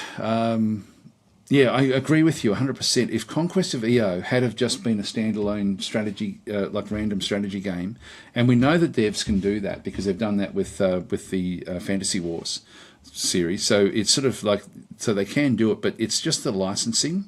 The Conquest of EO is part of where is that one? Spellforce. It's part of the Spellforce world, and so they have to play in the Spellforce universe, which is a real shame. That Conquest of EO would be really, really cool. Like in terms of the tactical combat, I think it's one of the best fairly simple tactical combat games that I've seen, because it really does do an incredible job with the tactical combat. It's just that big overmap is just the same all the time, and I don't like that. So that's something that's the Conquest of EO. It's got so much good stuff going for it. I just wish it had a random like the choice for random maps. Yeah, good point with that one. So Seth's video and Songs of Conquest really shows off what the tactical battles are like. Oh, okay. Yeah, I haven't seen that video. Anyway, guys, I'm just thinking, is there anything else we wanted to have a bit of a look at? Maybe we'll have a quick look at the back in here. I was having a look at Steam before, just to see if there was any other news. We've done Heroes Hour. Just go back to the actual. Oh, hang on. Just go back again. Yeah, so I was trying to have a look at the what was coming up. So we'll have a bit of a look and just talk about this. Is the coming soon for strategy games for on Steam. Castle of Alchemists. As soon as I see Tower Defense, to be honest, I'm just not interested personally. So that's not really something I'm going to really worry too much about. I've got no idea about that one. Mountain Core's interesting. This is actually this is coming on May the 18th. This Mountain Core. If we have a bit of a look at this one through here. And so it's very much like a Rimworld Dwarf Fortress style game. It's sort of, and it's one that came, it was called King of the Mountain Home, I think was originally what it was going to be released as. It's only on 1Z level, which is sort of interesting. I do actually have this one, and I was going to have a look at this one, a try it out type game. It looks like it's come a long way over the years. I got to play it actually when it was really just almost like proof of concept, which was quite interesting. So that was actually, it was quite an interesting game, but it's but I haven't played it in recent years, and so I do look forward to actually sort of testing this one out. But it's very much like a Rimworld, probably more Rimworld than Dwarf Fortress, even though it is based on dwarves. So it's anyway, Mountain Core is coming, so that's on its way. So you can see there the look of it is very, very Rimworld. Just get rid of that one through there. Inkbound. Now, this is tactical RPG, turn-based tactics, roguelike, player versus environment, strategy RPG. So that's coming on May the 23rd. Now, I've got no idea about this one, but it sounds interesting. Let's have a quick look and see what this one shows us. I won't play the sound just in case there's music that shouldn't be listened to.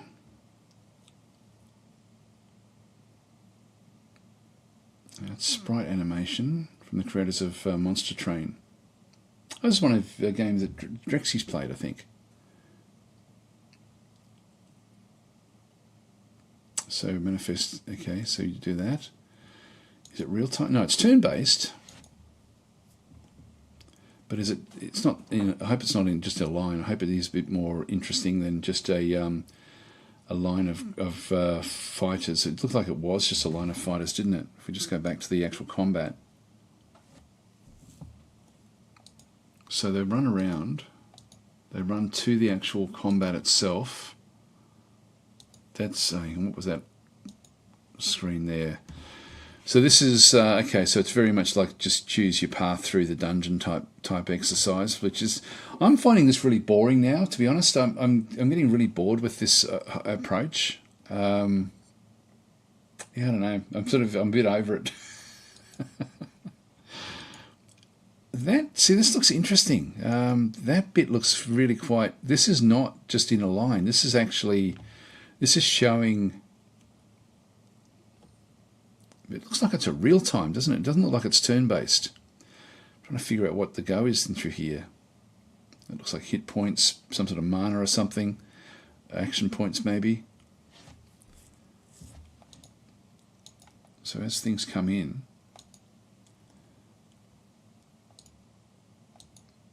so they move in. That looks, yeah, it's hard to sort of tell. Actually, this does look like that could be quite an interesting game. When I saw this, I thought, oh no, here we go. We've got our line, they've got their line, and away we go. But I don't think that's the case. I think this is just the angle that they chose to show this on. Might have to might chase this one up actually.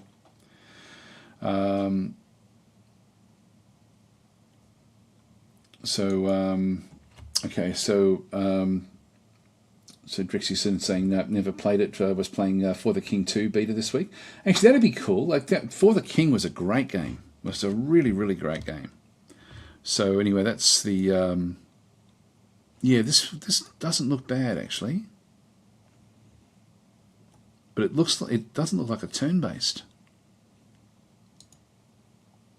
It looks like a real time.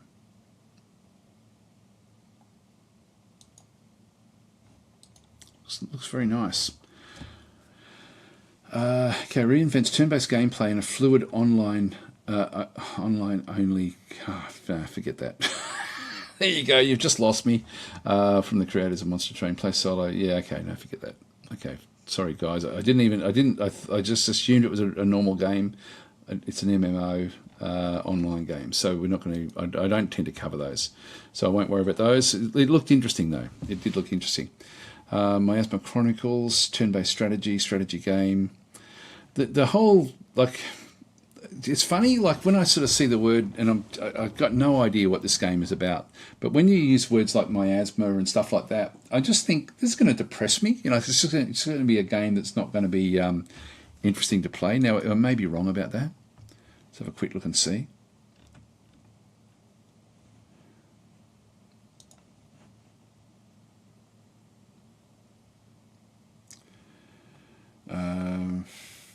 Beautifully crafted tactical adventure. Yeah, again, the word adventure means that it's fully scripted, so forget that for me as well. Magic the Gathering Arena, not really interested in that one.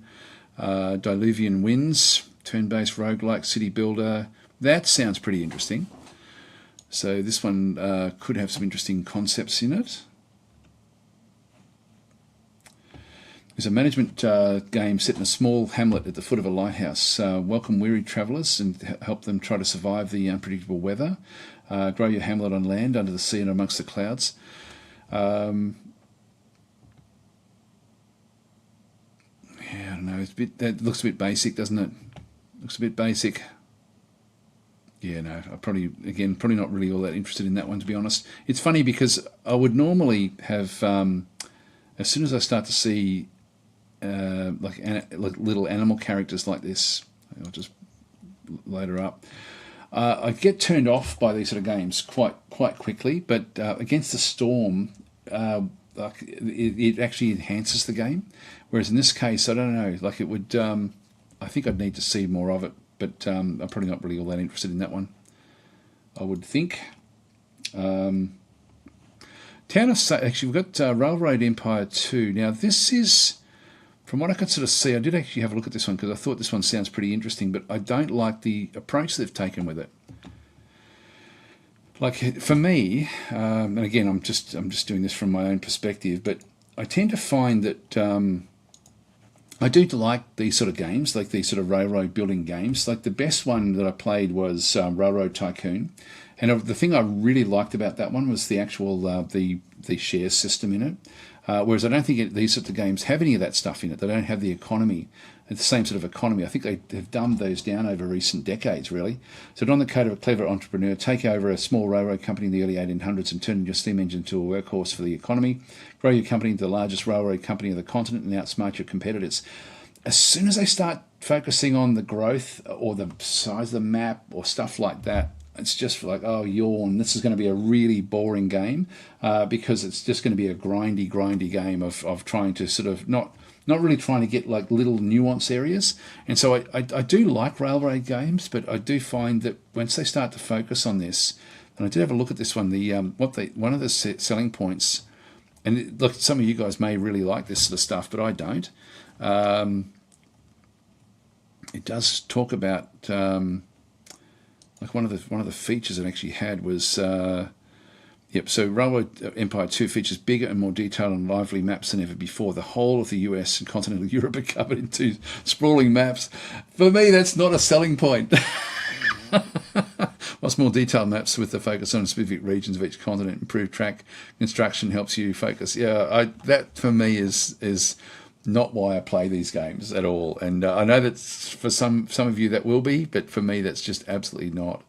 choose 6 different characters to lead you. Yeah, it sounds very contrived for me. Whereas I really liked the original Railroad Tycoon, and I haven't played anything since then that actually has done the same thing. So yeah, that's not something that I'd be interested in, that one.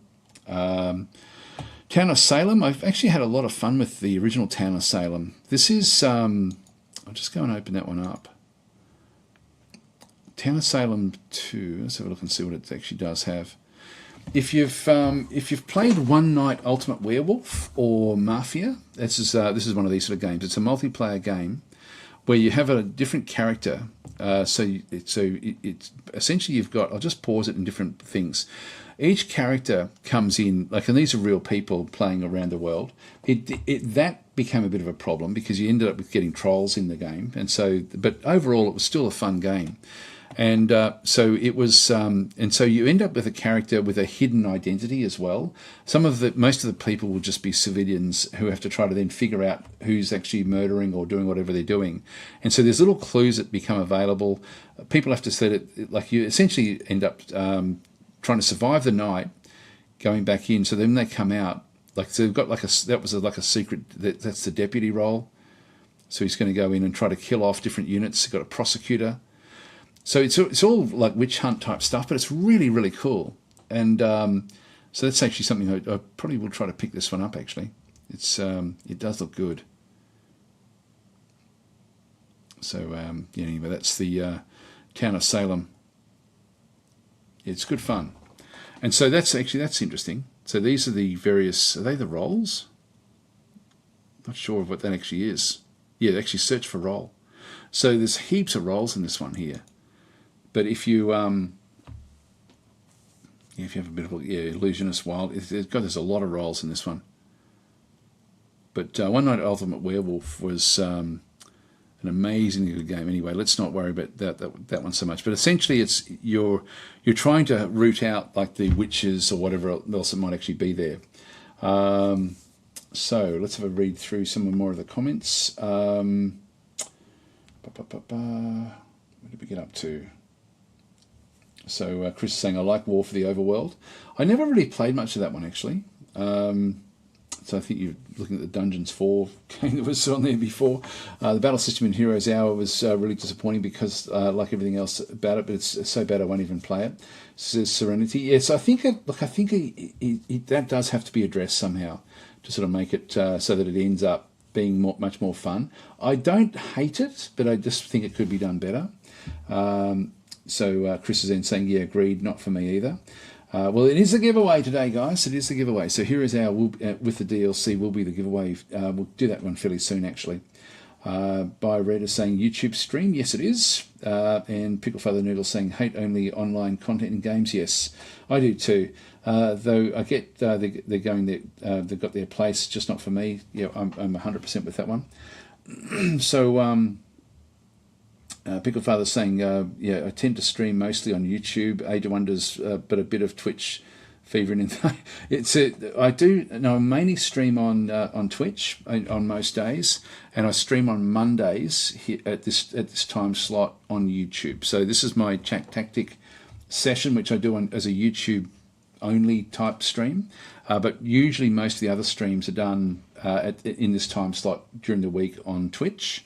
But I sometimes, like in a few hours' time, if I don't have any work or anything else to do, then I'll come and do a stream on YouTube as well. So I do stream a little bit over here, but nowhere near as much as Twitch.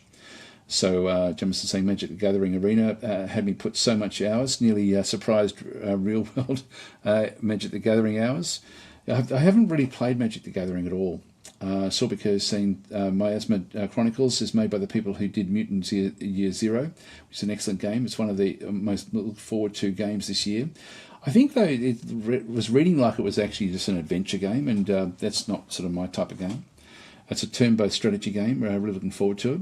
Maybe it is worth having a look at that one then.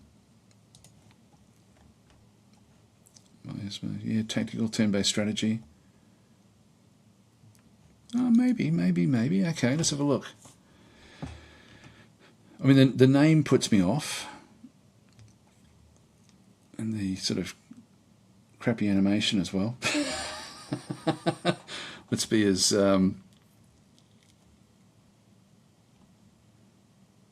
Steampunk. That's actually interesting.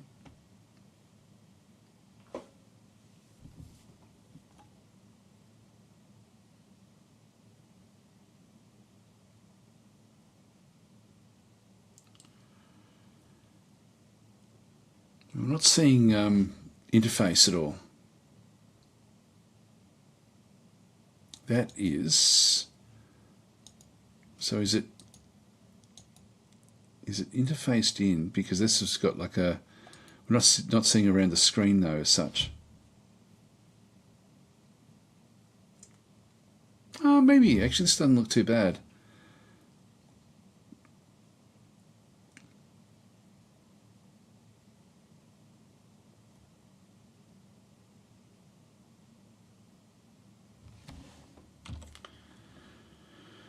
Okay, what else can we see?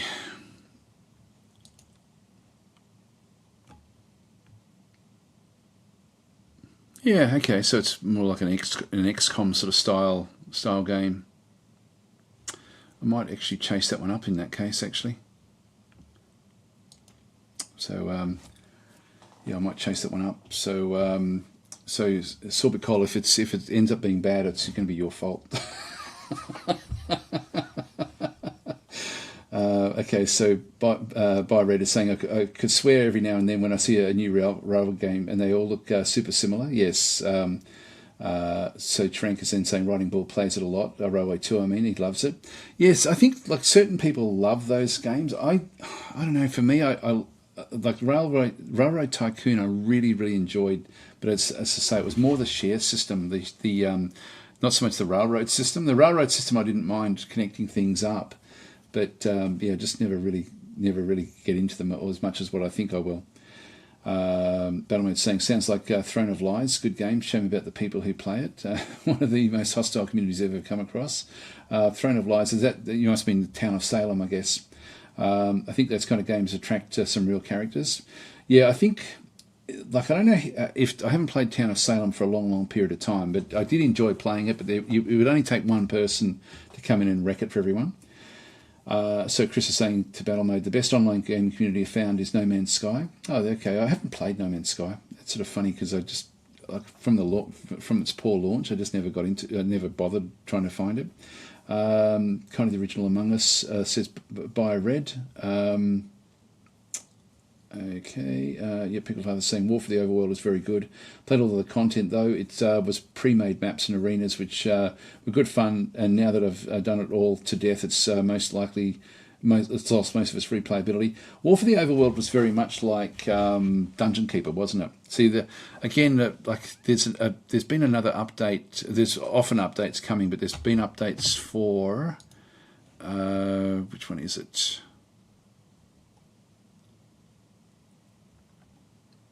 Can find it.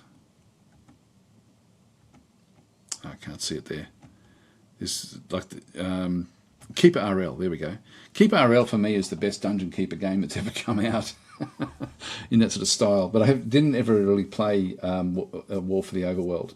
So, but I really like Keeper RL. Like that has had new updates that have just come out. Okay, so Picklefather's saying, yeah, luckily modders can make new maps for it, which has kept the game alive. A random map generator would be welcome for a Dungeon Keeper-like series. Well, this, again, Keeper RL, if you haven't seen Keeper RL, that is really good. If you like Dungeon Keeper, like Keeper RL just takes it to sort of like to its logical conclusion. Like if we just go back out from there, I think we've sort of done everything we wanted to there. So if I just go to Keeper RL...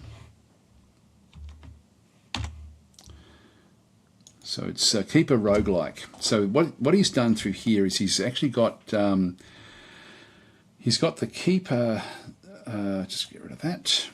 So essentially, you build a dungeon very much like I'll just go and load this one up so you can sort of have a look at it. You start off with like a dungeon keeper, and just go back across. Sorry, guys.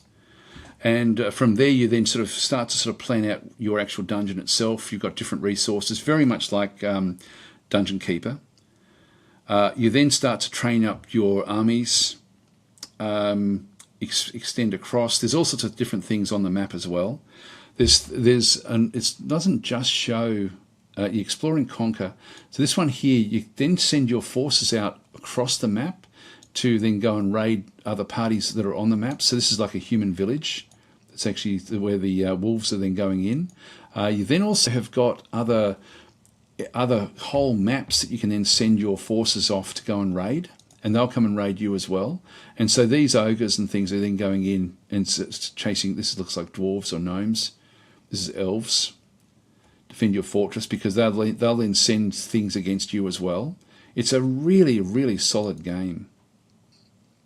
So this is their trap system.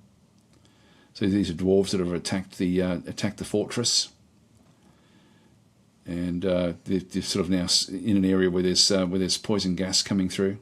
There's a dragon that's attacking. The dragons are really difficult, so they're just going to be fighting away. They're paladins. Again, you got your trap system. This is the best of the Dungeon Keeper games that I've ever played by an absolute mile. So you can play as an adventurer as well, and you can actually go off and try to start to raid, various, like this is one where you're playing as an adventurer trying to sort of go through, and you can load in what other people have actually built. It's very, very nice, and the actual amount of updates that come for the game as well are great. They come thick and fast. You can see they're very positive, but not that many people play it really when you have a look at this one. But this is, like, without a doubt, the best, because I loved Dungeon Keeper back in the day, but this is just amazing what it does actually do. Actually, where is it? Have a look at the news. So it's still in early access. It's been in early access for years and years, but it's he does keep on making changes to it all the time, and they're really quite good. And there's so many different ways of playing the game as well. Let's go to news. So I thought that he had brought something out. Latest stream featuring process generation level design now available in an edited version. I think he does live stream his development process. So, yep. So yeah, he's just doing the development process in through there. That's 10th of May. Alpha 36. So he does these different alphas. The alphas tend to introduce something fairly big. Anyway, so that's all okay. So that's actually where he is in with that one through there. But that's this is a game really, really worth getting. Actually, that's a great little game. Keeper RL. There we are. Yep, Battlemate saying Keeper RL is great. And Massilis is saying I know Nook has some series on Keeper RL. Yeah, no, there's a lot of the streamers actually have done it. I was trying to think, who was it? It's funny because I was watching one stream of one of the releases, and I forget which streamer it was that was playing it. And anyway, because if you finish off the game, your fortress then becomes a fortress that can become playable in the game. Not that you go and take over the fortress, but you actually go and have to then invade it. And so whatever you've set up in terms of your traps, you can then actually go and actually play against that particular dungeon. So they get added in. But I can't think of who it actually was. But anyway, it was funny because we were streaming at the same time, I think, and then it ended up, I started another game as he was finishing his game, and then his dungeon was available for me to attack in my game. It was quite cool, but I can't think of who that actually was. It was a couple of years ago now. Yeah, Roger is then saying Keeper RL in early access since 2015, yes. And Picklefather saying the Keeper R is very good. Yeah, the Z level update was good for replay value. Multi-level dungeons, bases and dungeons with teleportation gates are very fun. It's really amazing, really, really amazing. So by Red is saying, seeing Dungeon Keeper Daz, did you have a chance to read the mail I sent you? Where did you send me mail? I hope it wasn't through Steam. That's all I can say. The best way of contacting me, actually, to put this into perspective, in my emails, I've got something like 12,000 unread emails. So I do read them, but I tend to skim. So if I don't recognise a name or anything like that, I don't tend to open them. because I get so much spam emails. So most of my emails go unread. The best way to contact me is through my Discord, which is there's a link down below in the description. That's the best way to actually make contact. Just chat in the general area, and I do look at that every day. But yeah, if you're sending me messages in Steam, then you'll see there that I don't open them either. Really, I always forget about it.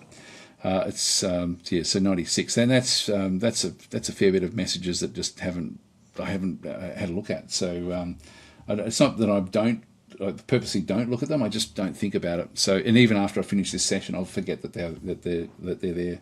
Whenever I open up Steam, I always look and think, oh shit, there's a shitload of stuff there, but I'm always doing something else. So Pickle Father's saying it's gone through quite a few iterations. Yes, this is Keeper RL. It really has. One or two of them have been step backwards, but generally they're very, very good additions each time you actually do go into the actual game itself. So Pickle Father's saying the early access is more like it launched fully done and has been a great big content updates over time. Started out very bare bones with dungeon and adventure modes, then got some updates. So new unit types, new enchantments, minion breeding to get new, more powerful abominations, Z levels for multiple floors, teleportation gates and vampires. Yes, it's great. Is Darkest Dungeon your cup of tea? Not so much for me anymore. I liked it when it first came out. I'm interested in trying out version 2 to see what they've done with it. It was innovative when it first came out because no one else was doing it in that sort of style. But I'd much prefer to actually have units placed and then sort of play them out. There's another game which I do actually have, which in my list of things through here. Battleman saying I've stopped adding people on Steam. Had a bad experience with a real nutter recently and purged my my list of anyone I don't actually know. Okay, well actually my list is so full. Like my friends list is completely blocked. I can't actually add any more people, which is annoying actually. So I might have to do a bit of a purge as well at some point.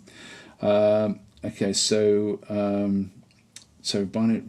Byred is saying I sent you a mail on your business mail link to your main channel. But it's good to know. I'll do that instead.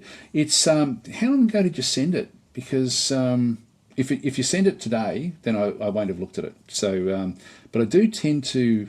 I mean, I do look at them. I just don't open all of them. And if I don't recognise it, I tend to skip over them. So if it's something like to put it into perspective, I get so many emails from I get a lot of developers that contact me with their games, and more often than not, they're not games that suit what my channel is, and so I tend to probably sort of filter those out without opening a lot of those, which I probably should open them up at least to sort of have a look, because I'm thinking, why would they send me a game that I'm just not interested in at all? It's got no bearing at all. So I get a lot of those. I get a lot of spam type stuff as well, like as in people sort of trying to get sponsorship deals, saying, oh, we've got this sponsorship deal for you, blah blah blah, and I've never bothered with those because again, I'm thinking, why would you want me to cover a certain thing? So anyway, it's just interesting. So Massless is saying you can remove me from your Steam friend. I don't look. I've got so many on there. I thought it was unlimited, so I was just happy to have as many, because I actually like looking at the friends list, to be honest, to see what people are playing. And it gives me a bit of a feel for what is of interest to people. So I sort of use it more for that than anything else. But buy red if you depending on when you sent it, I can have a look for it afterwards. But it's. I sent it like a week ago, and I thought it was something like that someone unnamed quantity.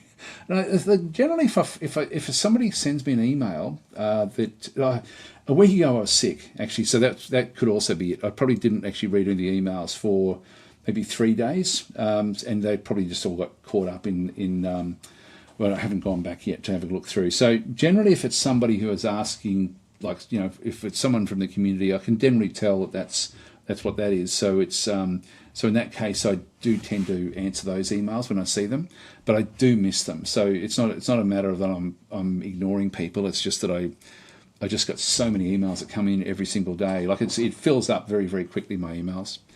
So it becomes emails are becoming frustrating to me. But certainly just in the general area of Discord is a good thing, because it's sort of then it's out in the open. If it's something that can be shared, it's great. So that's saying, I think it's limited by your number of games. Oh, okay, yeah. No, I've got a lot of games here, but anyway. It's funny, that friends list. I actually thought it was unlimited. What group-based game should I start with as a new player? Now that's an interesting question. One of the best games I've played, like if you mean like a very constrained sort of game, Crawl Tactics is really, really good. And so this is one. I think it's also had an update fairly recently. Haven't played this for a little while. Yeah, this has got a new update, so this is just coming in now. But this is a surprisingly good game. Like, it was one of the most surprising games of last year for me.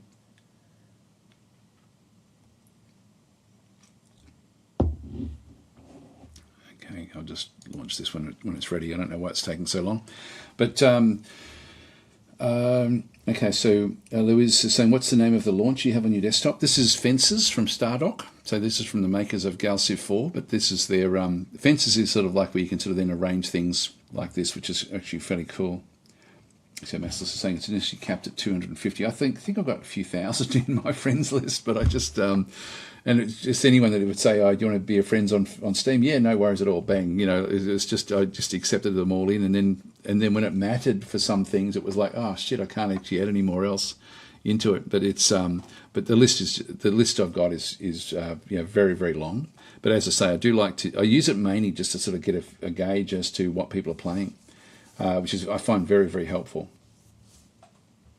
God, come on game.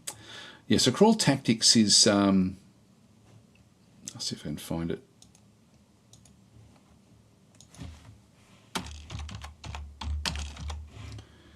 Crawl Tactics.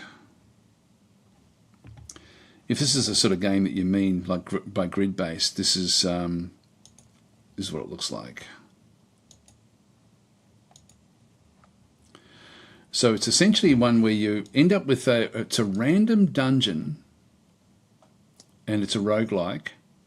And so you've got your characters, you've got like a random levels that are then generated, where there's different sorts of trap components as well that you can then sort of interact with. And so when you go through, you can either just fight mundanely, but you can also fight by triggering the traps and triggering the environment, which is very, very interesting. It's really fascinating. So they're using like a burn spell on that one through there. So Crawl Infinite Dungeons. Yeah, these are infinite, just the way that they're sort of been generated. And what are they doing now? Don't know what's gone black with that down there.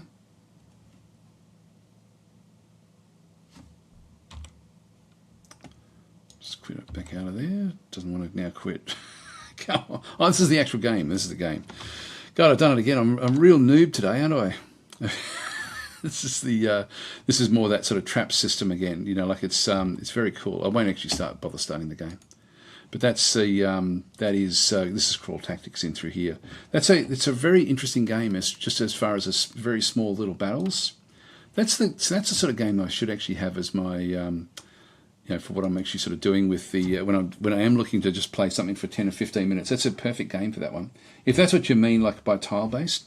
If you do mean like something where you are playing almost like, Dwarf Fortress is the classic tile based game, I guess. So that would be right up there as well.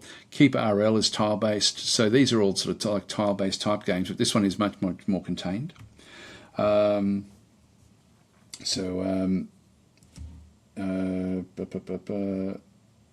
Now, where is it up to? Sorry, it's got. Jim is saying Advanced Tactics Gold also has is a very, very good war game, and Vic just launched a new beta patch with some new features. Yes, I saw that had come through. It's not usually Vic that's putting those up. I think he curates them, but it's actually there's a group of modders that are actually rebuilding parts of Advanced Tactics Gold. So that again is a great game, but. to be honest, I don't think I'd play that again now that we've got Shadow Empire. So I'd just keep on playing that game of his. Where are we up to? Sorry. So Buy Red is saying, yeah, no worries, but I can share it publicly, but I can't share it publicly. Yes, I was hoping you could help me with the sharing, since something I think is right up. Okay, Community Alley. Okay, I'll have to have a look. I'll have to go hunting for the email. Colour palette looks similar to Diablo 2 or Westnoth, says Masilith. Not sure if you mean Keeper RL or Crawl Tactics. I'm not sure which one that actually is. Okay, so it'd be cool instead of Marble Run if there was a battle in the Dwarf Fortress. There's not, though. So Wildermyth is another great game as well. Yes, it is. Actually, it was one of the other games we were looking at that had similar sorts of graphics, but I forget which one that one actually was. Anyway, we've sort of gone past the time when I normally do the giveaway, so let's actually do the giveaway. So the giveaway is for Heroes Hour. As I say, Heroes Hour has got a lot of really, really good innovative things in it, but I do hope that they do improve the tactical combat. That's the one area about it that I don't love, and also that it does tend to sort of, like, if you lose half your army in a battle, you might as well start again because you're going to lose. So I wish there was some bit more balance with the way that sort of does work. I don't know how they could do that with Heroes Hour, but yeah, I'm still confident that they're going to be able to address a lot of the things with it because it has been improved over and over and over again. So let's go and get this one set up. What we'll do is I'll just go back into here. We'll just grab the Nightbot and just log in. And we'll just go across the giveaways. And what we'll do is the keyword, I'll just get you to type in the word hero in the chat. So if you can type in, so Chris is saying need to dash. Thanks for the stream. Have a good one. No worries. See you, Chris. So just type in the word hero in chat and then you'll be in the running for the actual game itself.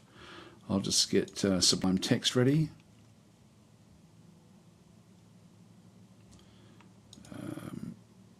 Grab that one through there. Grab that one through there.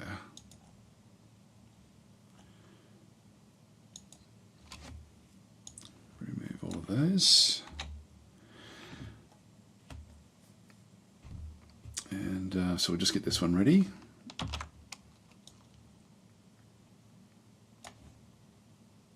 All right, so there's more coming in now, which is good.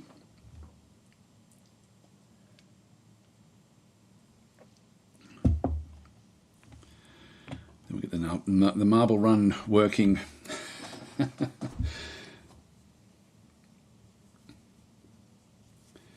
So I'll just let it come in a little bit further. So Pickle Father's the last one I've got in my list. It's about a 20-second delay, I think, by the time, like, you know, from what I'm sort of saying. Actually, Bubo is now the last one in the list. And Snephorius. It's good stuff. Looks like we're going to have a fair few people in it. Now, so Bedware's, yep, is in there now. That's the last one. Just let a little bit more dribble back in and then we'll sort of go with it. So we've got Buy Red did not opt in. Is that correct? You didn't want to be in this one? And but everyone else is in. Okay, so it's only Buy Red that's not in it. Did you want to be in it, Buy Red? Okay, so Buy Red is saying one game I absolutely adore but don't see it in your list is Battletech. In my book, XCOM with robots that can customize. Yeah, no, I do have that. It's a great, great game. Great, great game. Sapior's now the last one in. And so I'll just go and grab all of these names. So Sapior was the last. Just do Control C. Yep, kind of missed what game it is. I'll pop you in. I'll pop you in.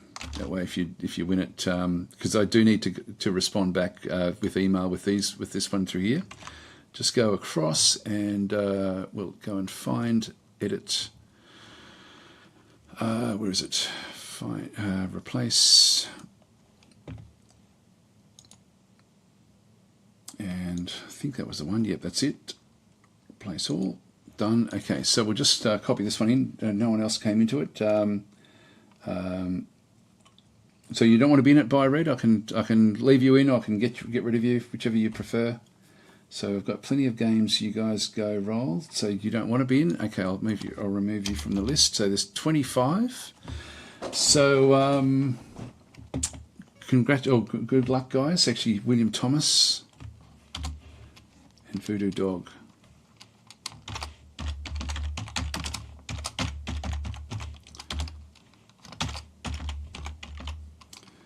Voodoo Dog.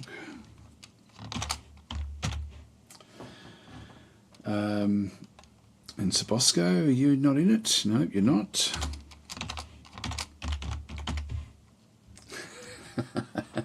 All right, so I've got everyone in it. I've got 28 names, so I'll cut it off here. So we've got 28 for the marble run. Let's see how we go. Just minimise that for a second. So what I'll get you to do, whoever wins, will then pop this one into, just contact me via email, and I'll then send you the key. It's fine, leave me in it. So usually don't. Okay, hang on. Now we're going to have to pop you back in again.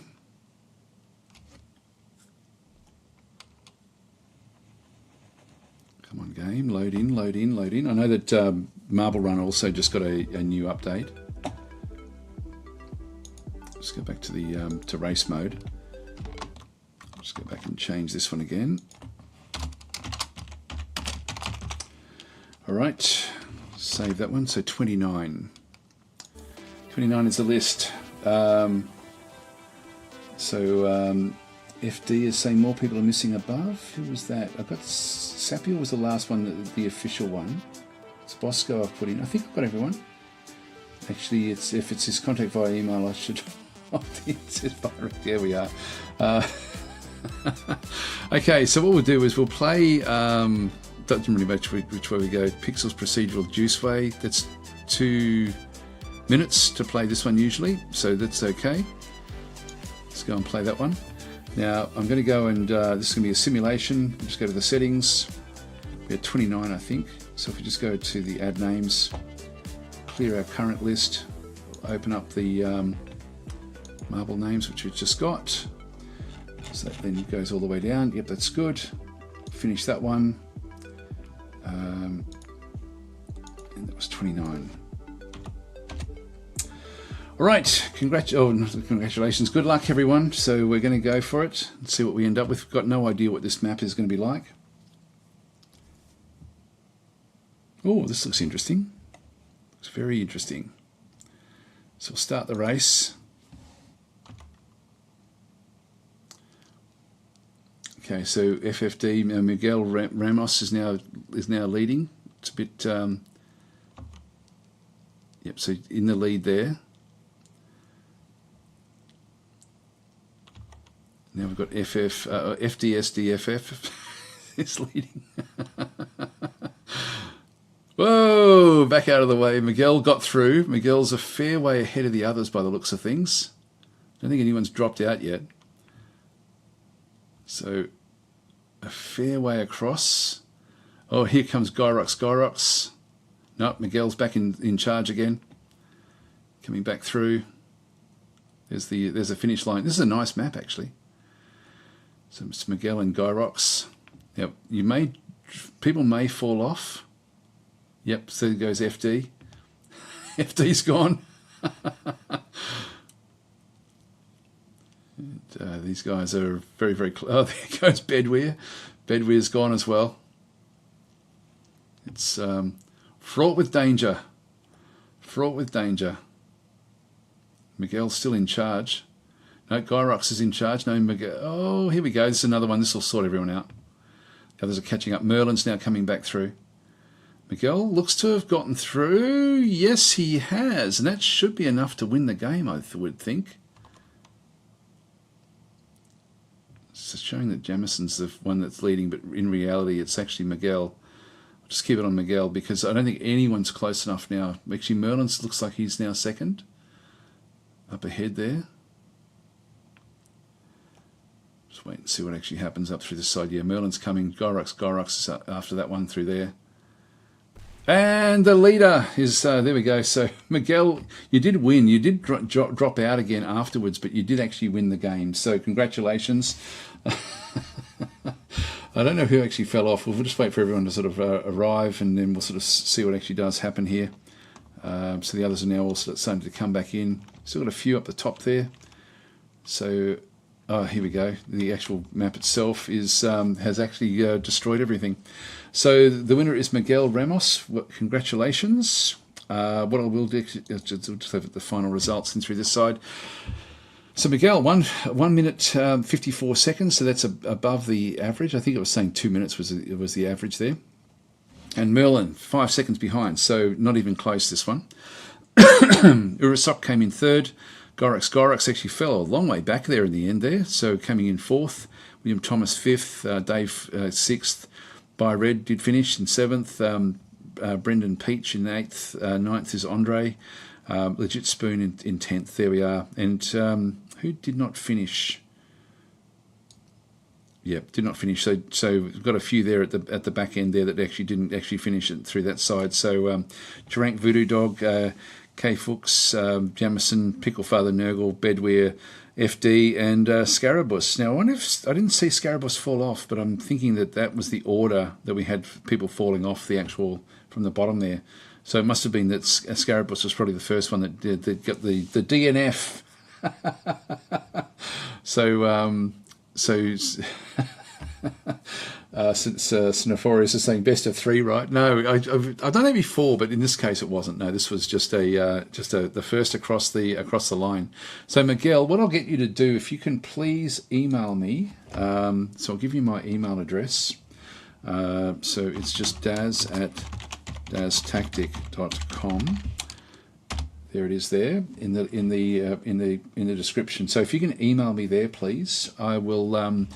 I'll get that key out to you. So even though I was talking there about that I missed my emails, I do check them. I think if something was sent to me last week, I probably missed it because I was ill. Anyway, if you can do that, that'd be great. Scarabus is saying there was an explosion early in the race and I flew right off. There we are. Anyway, that was a good run, and congratulations, Miguel, for the actual win. So I'll leave it there, guys. Thanks for watching, and I'll catch you next week.